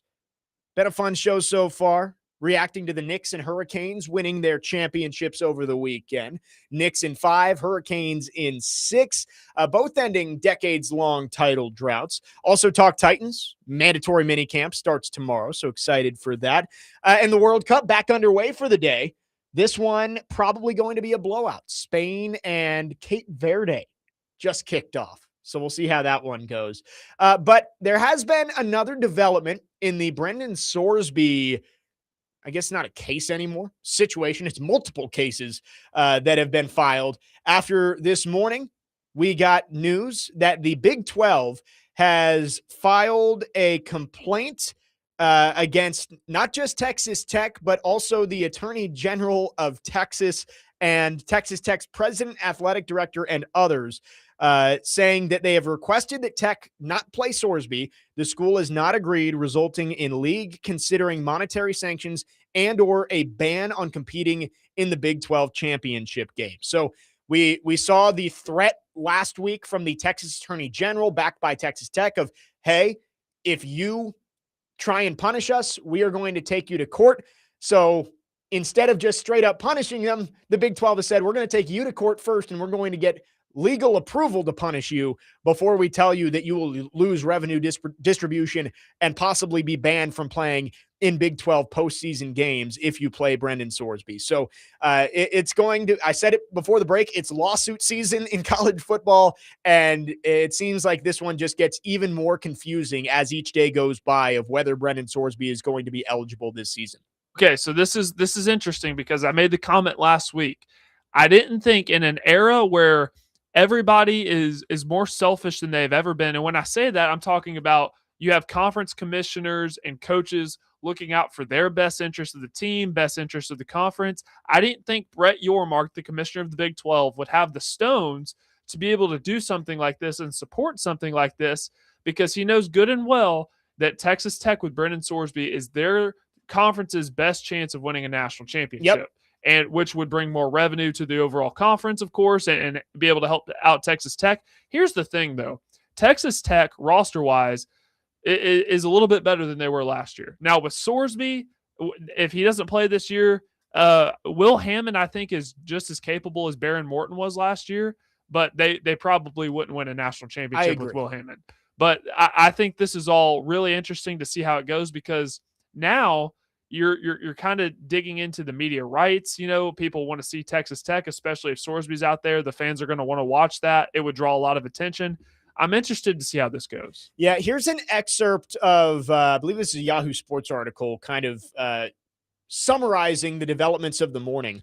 According to the filing, Big 12 conference officials, university presidents, and athletic directors have requested that Tech not play Sorsby, but TTU has not agreed, resulting in the conference considering a variety of sanctions. Big 12 presidents and chancellors are scheduled to meet later Monday afternoon. If a vote were to occur, however, the complaint says some of the potential sanctions the board would consider under the bylaws include monetary sanctions and or a ban on competing in the Big 12 championship game. There is considerable concern within the Big 12 that the league will incur reputational harm and irreparable damage to public and member trust in the integrity of league compensations if Sorsby were to play, and is concerned that the Red Raiders would take a spot from another school in the league championship game. So the Big 12 has called the bluff of Texas Tech and I guess the Texas Attorney General too, of saying, hey, if you punish us, there's going to be legal action taken against you. They're saying, well, we're going to get out in front of you, and we're going to try and get an injunction here that will allow the Big 12 to enforce its bylaws and punish Texas Tech. So that's one solution that's possible for this to all get figured out and Brendan Sorsby not to play. I really find it hard to believe that Texas Tech would play Brendan Sorsby knowing full well that they will lose revenue sharing money and not be eligible for the Big 12 championship game. Because especially if you play Brendan Sorsby and you leave it up to the college football playoff committee to put you in as an at-large because you wouldn't be eligible to win your conference championship, I think that's a risk that would be too big to take for Texas Tech. Again, considering what you just said, Parker, that even without Sorsby, this is probably a team that can win the Big 12. They just probably have the same ceiling as they did last year, which is a team that's going to be eliminated before the semifinals. Yeah, I mean, given the talent that they still have on that roster, given their schedule, it's not like they're going out and playing Alabama and Texas every week, right? They have a very light schedule, so they could honestly, I wouldn't rule out them going undefeated, even if Will Hammond, because he's very capable. But I applaud the Big 12 for doing this. I think they're at least trying to preserve the integrity of college athletics, which they're not just looking out for their best self-interest, because if they were, they wouldn't do anything to Texas Tech. They wouldn't come out and do this. So I applaud them for making this move. But man, I hope for the good of the game that this goes against Sorsby. I really do. I'm trying to find the quote, because there was a great line from this complaint that the Big 12 put forth, and I believe it basically said that there's rarely something that has the entire college sports landscape unified, but this is something that everyone can agree on, that a player who bet on his own team should be banned from playing that sport. And that's the perfect way to put it, is there are a handful of people in Lubbock that believe that Brendan Sorsby should be allowed to play, but this is a universally agreed upon issue. I am hoping that this is something that gets figured out, whether it's through the Big 12 sanctioning Texas Tech, or we just saw the NCAA has asked for an expedited appeal of the decision of the district court judge, saying that he's eligible to play after the 2-game suspension, basically saying in order to avoid the to keep the damage to all stakeholders to a minimum, a decision before August 28th of this year would be in favor of everyone involved. So there are still avenues to get this overturned. And I love seeing that the Big 12 is standing up and saying, we're not going to be scared of you threatening legal action against us. We're going right after you and trying to get this upheld so we can enforce our bylaws. I love it. And I have a lot of respect for the Big 12 for doing this. And I was just telling you before we got back on the air that if Sorsby misses the deadline of declaring for the NFL supplemental draft, it is not the worst thing in the world, because there were rumors and reports even before last college football season started that NFL scouts, I know Pete Thamel talked about this, Reese Davis talked about this a little bit, that scouts loved Brendan Sorsby and his ability as a quarterback. So they're not just going to forget about that if Sorsby doesn't play this year. What they're concerned about is obviously the betting, and because you mess with the NFL's money, that might be even a little bit of a bigger deal. So they're going to be watching this like a hawk. But if Sorsby doesn't play this year, it gives him a chance to prove himself that at least for a year, I've proven that I have gotten over this betting addiction. And that's a good point too, that hopefully with the support of Texas Tech, that he would be able to get over that, even if he's not playing football this year. But the ceiling of where he could be drafted is so much lower if he does not play this year. Like, I think Brendan Sorsby was being projected as a first-round pick. It might be low regardless, just because of all this. Right. That's a big thing. But when he transferred, I think there were a lot of projections, is the perfect word, of him being a first-round pick based on what they think he can do at Texas Tech. Top 10 pick. But he would have to show it. And if he doesn't play, obviously you're losing that chance to show it. I think we're going to learn a lot about Texas Tech based on how this goes down. Like, if he isn't allowed to play, however that happens, do they stand by it and allow him to practice with the team and still support him monetarily and monitor his phone and all that stuff? Like, they have weaponized the addiction to say, oh, this is someone who needs our support. I'm interested to see if Texas Tech stands by that, even if he can't help their football team this year. Well, I just think of a situation like Jamar Chase, where he had that great year in 2019, won the Biletnikoff, sat out the 2020 season because of COVID, and was still a top 5 pick. Now, with Sorsby, it's a lot different, just because, again, like, this betting addiction's a serious deal. Well, and he's also not that type of prospect. Exactly. Like, Jamar Chase, I think, was one of those guys where he knew, I don't have to play this year, and you're still going to pick me because I'm that good. Brendan Sorsby still had a lot to prove to the NFL. And my point is, Sorsby was viewed as a first-round caliber quarterback even last year. So I don't think scouts are just going to forget about that. No, I think somebody takes a chance on him. But playing this year obviously gives him the opportunity to raise his draft stock, whereas not playing, I think the only way it can go is down. 615-737-1025 is the phone number. We'll take your thoughts on this situation and much more. We got 45 minutes left in this show. There was another development in this saga over the weekend from the NCAA, and I wanted to get to it because it could affect more players than just Brendan Sorsby. We'll get into it coming up next. 615-737-1025. Our phone line's driven by WilsonCountyHyundai.com. Jake Lyman, Parker Kelley, next man up, 1025 The Game.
Next man up, 1025 The Game. Jake Lyman, Parker Kelley with you. Going through the Brendan Sorsby saga, which continues after a week ago today. Man, it's only been a week, Parker, since we were on the air and it came down that he got his temporary injunction. It feels like so much has happened in the past week.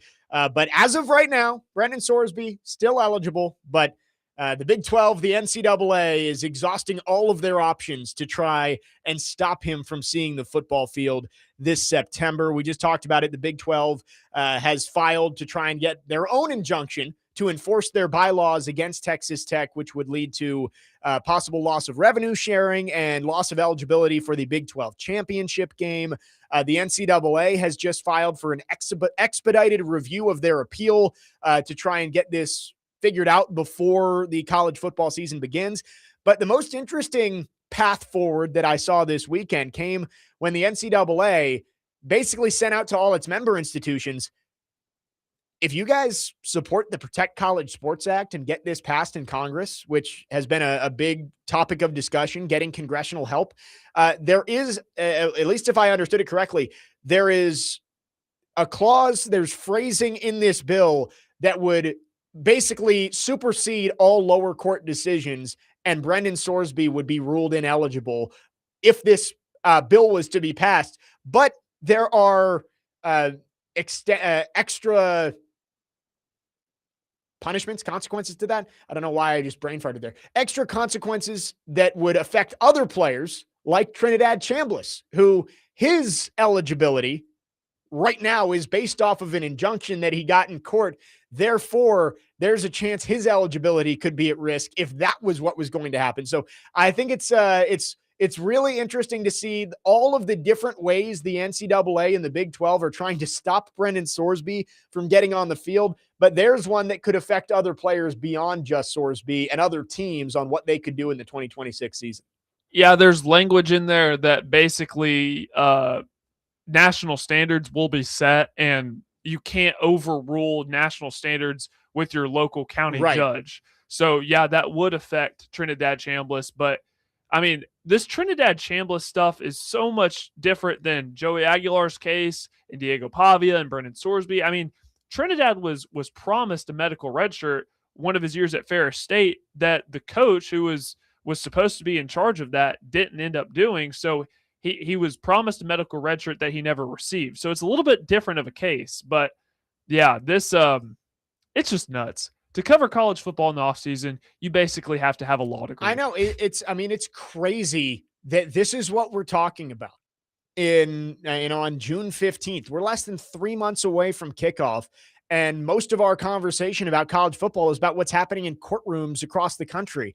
And I get it. That's kind of where we are. But I do think that line in the bill would be a good thing, right? Like if you had a standard set across the entire country, and therefore you couldn't just go find a friendly judge somewhere if you wanted to appeal something. There would be national standards for the NCAA.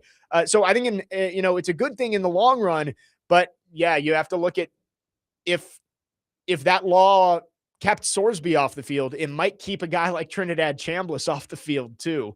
And for Ole Miss, they did bring in Deuce Knight as a backup plan, former 5-star recruit who spent his freshman year at Auburn. So, there's at least a backup plan there, but that would be funny if the NCAA pushes for this solely to get Brendan Sorsby off the field and it ends up negatively affecting Ole Miss as well and probably lowering their ceiling as a team in 2026. Yeah, no, 100%. It absolutely would, because we believe Trinidad Chambliss to be one of the best top 10 returning players in college football. You don't have that. And plus, we have no idea. We have a very limited sample size of what we know about Pete Golding as a head coach. We have no idea. So if you don't have your starting quarterback next year, obviously that's going to, put a dent in what you're trying to do. But Deuce Knight is a very talented quarterback. Didn't get a lot of experience last year at Auburn. I do like their offensive coordinator they got from East Carolina, John David Baker.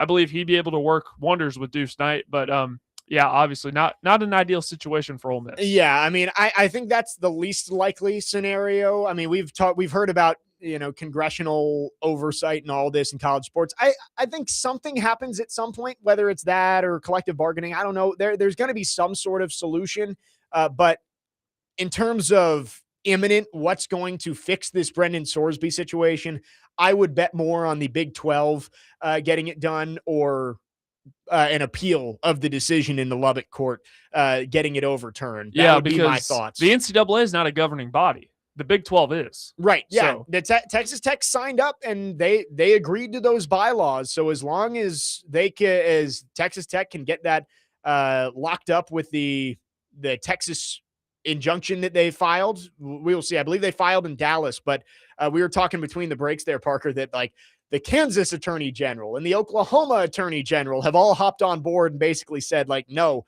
the Big 12 should be able to enforce its bylaws if they believe it's, uh, irreparable harm to the league. It's written in there for a reason. Texas Tech signed up for it.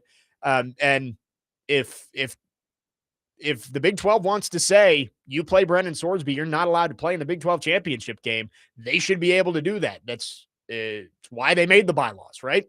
and what's so sad about all of this is the judge that ultimately made this ruling was a retired. They brought this guy out of retirement, so there's not going to be any pushback on his career if he can just make this ruling and then go right back into retirement. The rest of the country should not be punished for that. Yeah, I can do the Homer Simpson just right back into the bush. Yep. It's a situation that should not even be happening. Again, we were all stunned when the decision came down last Monday that allowed Brendan Sorsby to play this year. And I continue to say it. I'm still probably at 70% that he doesn't play this year, which is lower than it should be. But I continue to believe that common sense is going to win the day, right? Like eventually what everybody universally agrees upon around the country outside of the town of Lubbock, Texas, everybody agrees that this is not right, that he should be able to play. I just think with all of the avenues that the NCAA, the Big 12, and others have to address this, I think there's going to be a solution before we actually start playing football in the fall. But it's a situation that probably should have never gotten to this point in the first place as well. Yeah, because when I saw that his lawyer was Jeffrey Kessler, who is honestly could go down in the Hall of Fame in terms of sports attorneys. I mean, he had a case with FIFA that he won. He had a case with the NFL that he won. He was one of the main attorneys in the NCAA versus the House settlement. So when I saw that Brendan Sorsby had Jeffrey Kessler in his corner, I'm like, okay, he's probably not going to win, but he has a lot better chance because of this guy. And I was, just like everybody else, was dumbfounded last Monday when we found out right before we got on or it might have been as we started the show, that Sorsby was going to be ruled eligible because of the injunction. When are Big 12 media days? Because I would guess that this isn't going to be figured out by then. And Big 12 media days might be just about as fiery and explosive as we've seen of any media days around the country. Like we thought SEC media days were going to be interesting with Lane Kiffin and Ole Miss and all that kind of stuff. It is July 7th and 8th. So coming up in 3 weeks or so, we're going to get Big 12 Frisco, Texas. There's almost zero chance that this is resolved by then. Right? And there's 0% chance anything else will be talked about. Right. Yeah. I mean, anybody else have something that they want to slide under the radar? Like, I mean, how about this? Deion Sanders is going to be there, and no one's going to really be talking about him all that much, right? Like he had some comments about the Sorsby stuff. Yeah, he did. He said it's wrong, but it's funny. It's like you would think Deion Sanders. It's at the Dallas Cowboys headquarters, right? Like that would be a big story of like, oh, prime time there. What are his Buffaloes going to do this year? No one's even going to bat an eye at Deion Sanders because of what's going on. So I don't think there's any chance that this is resolved by July 7th.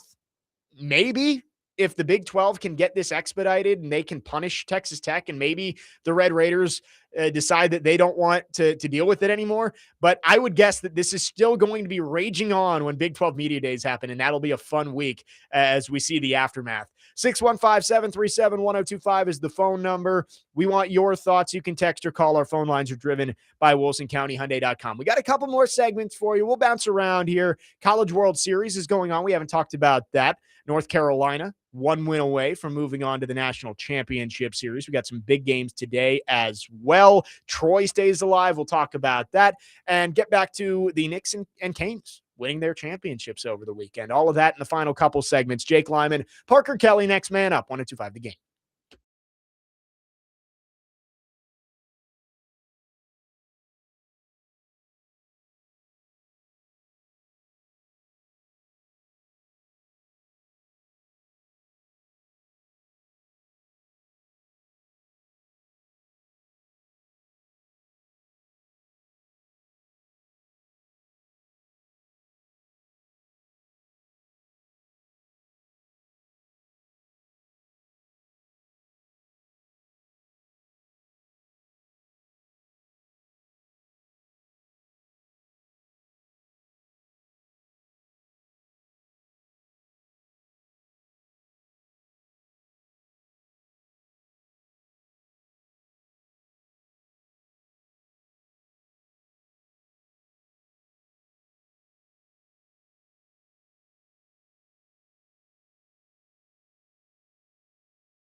Next man up, 102.5, The Game. Jake Lyman, Parker Kelley with you. Got a couple more segments. We have not touched on Omaha yet. Maybe not one of the best weekends that we've had at the College World Series, but there were some fireworks in there. Troy with a comeback win to beat Ole Miss and eliminate the Rebels yesterday. So the Trojans still alive. They will face West Virginia in an elimination game tomorrow. UNC has already moved on. They will need to win one of two against the winner of that game to move on to the National Championship Series. And then in the SEC portion of the bracket, Georgia and Oklahoma playing in the winners bracket later on today. Texas and Alabama playing in an elimination game. The Sooners have gotten hot, but it's been fun. I mean, again, there hasn't been like a signature moment yet, but we still got time out there in Omaha. Honestly, the biggest development of the weekend was the whole Pat McAfee thing on Thursday night, where Rocco's basically like scoffed at him when he came in there and said he was going to donate a bunch of money. That's been the biggest story of the weekend out of Omaha that I've seen. But again, we're not to the deep portion of the bracket yet, so we'll have to see what happens out there on the diamond.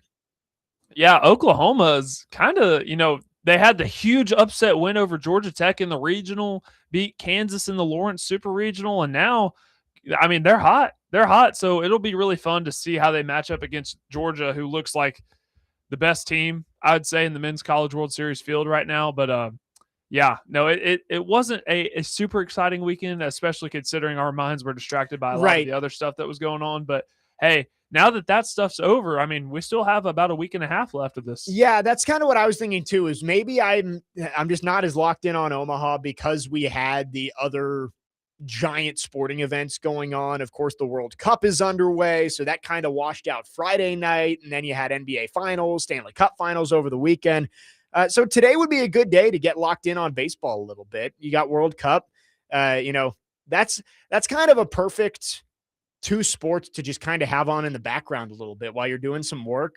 World Cup, we got don't have to be overly focused, right? Slower paced sports. I mean, how about this right now in the opening game of the World Cup down there in Atlanta? Cape Verde has survived 31 minutes without conceding a goal to the World Cup favorites in Spain. You, me, and Connor, none of us took Cape Verde, right? I would really hope none of us would. I mean, Connor took Senegal. He took Senegal, yeah. Might as well take Cape Verde. Spain was our first overall pick, and the more I thought about it over the weekend, I'm very disappointed in myself that I didn't pick the U.S. We had somebody text in and say that we should be ashamed of ourselves, and mostly me for not picking the U.S. first.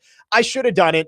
I was very glad to get the U.S. later on, but I should have taken them first. Spain was my first pick, so I'm getting a little worried here that they're not showing a little bit more dominance against Cape Verde. Feeling pretty good about my my France pick right about now. Yeah, have they played yet? Have they played yet, Grayson? I need to talk to people who know much more about soccer than I do. Yeah, today the games in the World Cup. Spain. No, they haven't played yet. They play tomorrow, maybe. Yes, tomorrow against Senegal. So there you go. You and Connor going head to head. Connor doesn't stand a chance. Probably not against France. Yeah, today is Spain, Cape Verde, Belgium, Egypt is at 2, Saudi Arabia and Uruguay is at 5, and then Iran and New Zealand is at 8. So 4 games today. And then again, you got 2 games out there in Omaha. Winners bracket is the late game usually. Yes, Georgia, Oklahoma is at 6, and Alabama, Texas at 1. So despite it being June, there is a lot of sports to watch, right? Like that, it's rare to have this level of sporting event still going on. Now, I do wish that we got a little bit longer series in the NBA and the NHL to keep it going for a little bit, but it is nice that, we're sitting here June 15th, usually is about the deadest time in all of sports. And we're going to have World Cup games to talk about for at least the next month. Championship game is July 19th. Yeah, and that'll take us up until SEC Media Days. And training camp. Yeah. And then we'll be, it's all gas, no brakes, to use a Robert Saleh reference. Yeah, no, it is. Obviously, we can't talk World Cup for 3 hours every single day. I could give you about 30 minutes. Maybe Nick Frazier could. He definitely But could. I couldn't. But, at least it gives us something to check in on. And hopefully, I'm just hoping the U.S. make this a thing until, the second week of July. Let us have that to talk about for another 3 weeks, and then we'll let you go. You can lose, and we can move on and see which team from Europe or South America is actually going to win the whole thing. But it is nice having the World Cup, and I know the College World Series is every year, but even with the Stanley Cup and the NBA Finals all wrapped up, we've got good sporting events to turn on and watch over the next couple of weeks, which is fun. And Georgia, Oklahoma in the Men's College World Series will be awesome. West Virginia, Troy, round 2. Yeah. Troy looked awesome yesterday. They did. At least in the back half of the game. They went down, it was 6-2. Ole Miss had multiple 2-run homers, and I was like, this isn't not looking good for the Trojans. And they came back. They beat Ole Miss, who was one of the hottest teams in all of baseball heading into Omaha. So Troy stays alive. They'll face West Virginia tomorrow, and then the winner. And Troy only lost by 2 to West Virginia on Friday, so it's 9-7 was the final, and they were in it. The winner gets North Carolina and would have to beat them twice. So that's a tall task. Tar Heels are looking good to get to the championship series, and then of course on the other side, Georgia and Oklahoma are in the driver's seat. And there. Alabama, Texas, one team will be eliminated today. Yes, yeah. So the first 2 teams eliminated from Omaha going to be SEC teams after Ole Miss lost yesterday, but still 3 others that will be out there with a chance to go win it, all on the right side of the bracket. How fun would it be, though, if Texas beat Alabama today and Georgia beat Oklahoma?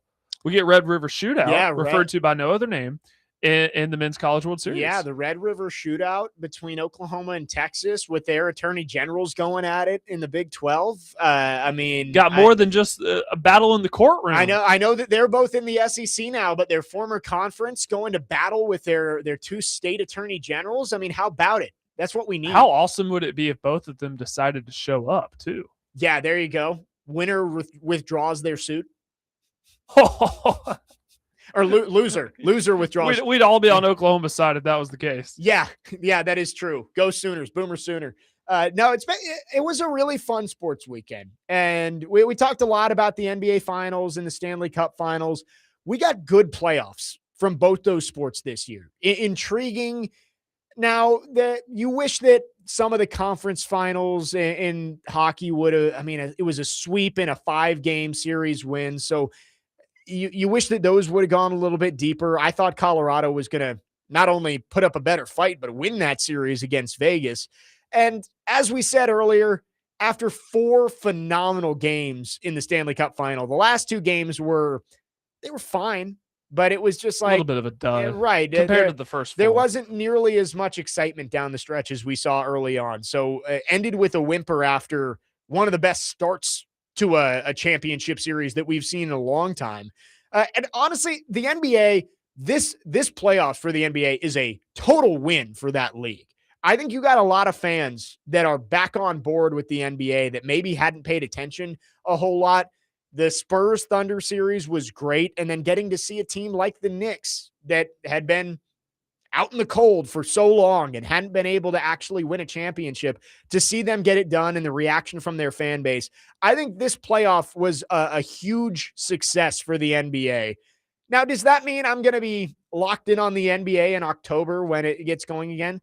Probably not, but I think I would be more intrigued once you get into the spring, once football's over, to actually care about what's going on in the NBA down the stretch. Instead of tuning in the playoffs, you might tune in towards the back half of the regular season. Right. I mean, I can confidently say I did not watch a full game of the playoffs until the conference final series. Yeah. Like, I take that back. I watched Pistons Cavs game 7.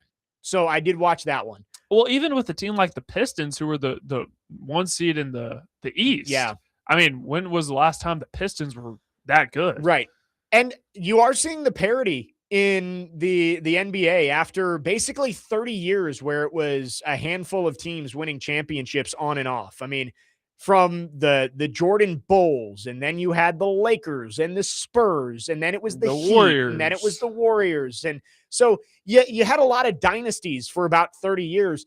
I think this is 8 straight years with a different champion. Like 8 different teams have won in the last 8 years, which dynasties are fun at times. And I think we enjoyed the early part of the Warriors dynasty. But then by 2017 and 2018, when they had Kevin Durant and it was Cavs Warriors every single year, I think everybody was like, God, can we get something different? And it's been nice to get different series and different teams in the championship basically since that 2018 Warriors win with Kevin Durant. You got the Raptors beating up on that the injured Warriors team. Then the Lakers in the bubble, the Bucks won in 2021. You've gotten the Nuggets winning one. How many different champions is it? 8? It's 8 and 8 years. That's awesome. If I went through 2021, the Warriors won again, the Celtics won one, and then the last few, the Nuggets, the Knicks, obviously. Why am I blanking on who won it last year? It was the Thunder. Okay. It was the Thunder. Yeah. First, so was that their first title? As the Thunder, yeah. Yes. Did Seattle ever win one? I don't know. I want to say they did. I feel like they have. They had some really good players. They did. Gary Payton. Yes, they did. They beat the Suns, actually, in 1979. So there you go. That was their only championship. And then the Thunder obviously won it last year. 615-737-1025 is the phone number. Lots of great sports over the weekend. And, now we are done with the NBA, done with the NHL, but that doesn't mean we stop talking about it. We got the NHL draft and the NBA draft next week, free agency shortly after. So lots to be excited about over the summer as we gear up for the fall and football season. 615-737-1025. Last call for phones. We'll wrap up the show after this. Jake Lyman, Parker Kelley, next man up, 1025 The Game.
Next man up 1025, the game, finishing up the show on this Reaction Monday. Chasing Big Joe coming up next.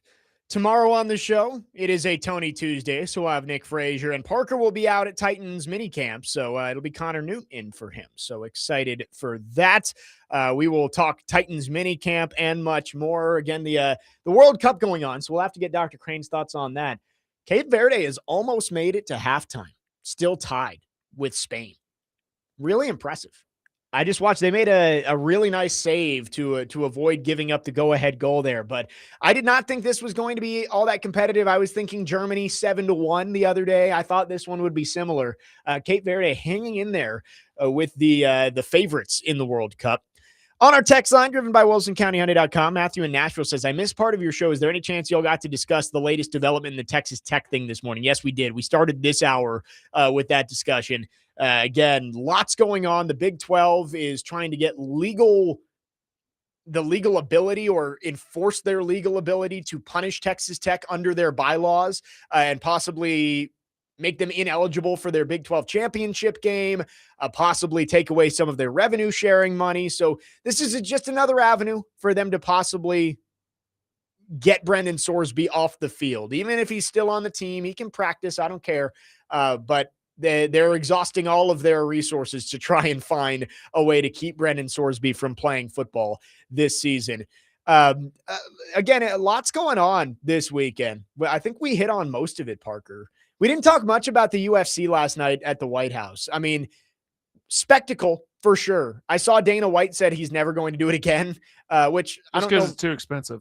I just don't know why you would ever feel the need to do it again, right? Like it was. That feels like a one-time deal, though. Right. It was America 250. See, I thought it was July 4th weekend the entire time. I was told on Saturday. I think it was Sunday, and I was like, oh, okay. I guess it's this weekend. But then they moved it up for the president's birthday. I believe. Gotcha. I believe. Yeah. But I was under the same impression. I had it on in the background. It was cool. That was yesterday. I always forget it was Bonnaroo weekend too.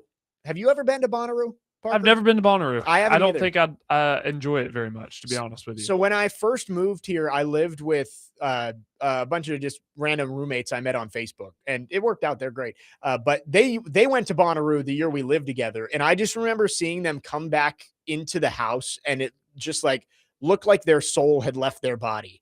And you know, the smell, and it's like I hadn't showered in 4 days. I was like, that doesn't sound great to me.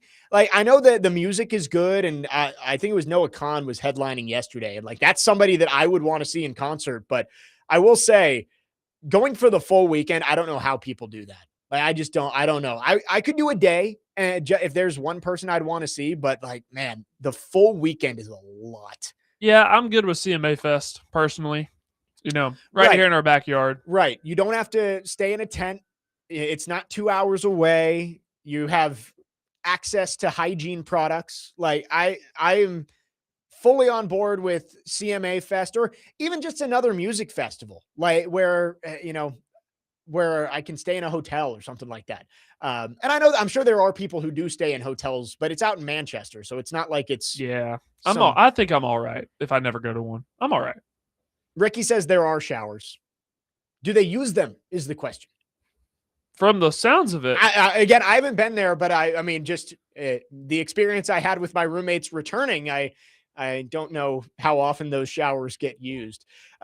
Anyway, it was an entertaining weekend all around. Again, congratulations to the Knicks as they win the NBA Finals for the first time since 1973. We'll have to congratulate Nick Frazier. I'm sure he's bouncing around back there, getting ready to start his show. He'll take a victory lap on the Chasing Big Joe show. Ricky's informing us about Bonnaroo here. He says there's food, there's AC, there's hotels. I know there's food. I'm sure there are hotels there, but like, does everybody use them? From what I was informed, it's like everybody's just staying in tents, or not. Maybe not everybody, but a lot of people are. Maybe I'm misinformed. I haven't been there, Ricky, so I appreciate you informing us here. Congratulations to the Knicks. Congratulations to the Hurricanes. Two good series, and I'm interested to see what the Spurs are able to do this offseason. Do they maybe move on from a De'Aaron Fox and give Dylan Harper more opportunities? Give your young players the chance to build around there. Because as we have seen, teams with these young players, you have the opportunity before you give them their supermax contracts to build into a contender year after year. I think the Spurs will be back. It's just, can they learn from their mistakes this year and finish? Yeah, and you'd like to think that they will, because this was their first taste of that playoff experience. The young core, I think, Wemby is 21, 22 years old. Stephon Castle's around that age. Dylan Harper's actually younger. I think he's 20 years old. So yeah, that core of that team is very young, and they made it to the finals in year one. Like that's really impressive. They will be back. I agree. I think they're just, you have these clear mistakes that were made, and like Dylan Harper, you're right, he's 20 and he's coming off the bench for you, but at some point you got to ride the hot hand. And like on Saturday night, Stephon Castle was struggling. I think he was 0 of his first 7 from the floor. De'Aaron Fox didn't score his first field goal until the fourth quarter? Yeah, late in the fourth quarter. So I think that Mitch Johnson made some mistakes there, and you expect that from a year one coach. Yeah, that I think the youth was shown both on the bench and on the floor. And I mean, that's why Victor Wembanyama's got a long career ahead of him. I do not doubt that he will be back and be able to win one in the future. But obviously the Knicks more experience, and they were able to get it done. Hurricanes with just a dominant performance last night, a 3-0 win. Really, outside of a couple of chances here and there, Vegas was stymied throughout the middle part of that game. Great job from the defenseman. Great job from Brandon Bussey stepping in a tough spot. They're able to win their first cup in 20 years. So it's going to be tough. No more hockey, no more basketball. Did you think anybody other than Jordan Staal would win the... See, I was wondering, like, because Staal in general, like, it is MVP of the playoffs. And when you look at his stats, he wasn't the best player on that team in the playoffs. But with what he did in the Stanley Cup, game-winning goal in Game 4, he was able to come through with another goal in Game 5, tied the record for most straight Stanley Cup final games with a goal. Like, especially being the captain, being 37 years old, I felt like it was the right thing to give it to him. I feel like it had to be. It had to be him. I don't know who else you would have given it to, because, again, Carolina is just such an evenly balanced team. So I'm glad they did give it to him.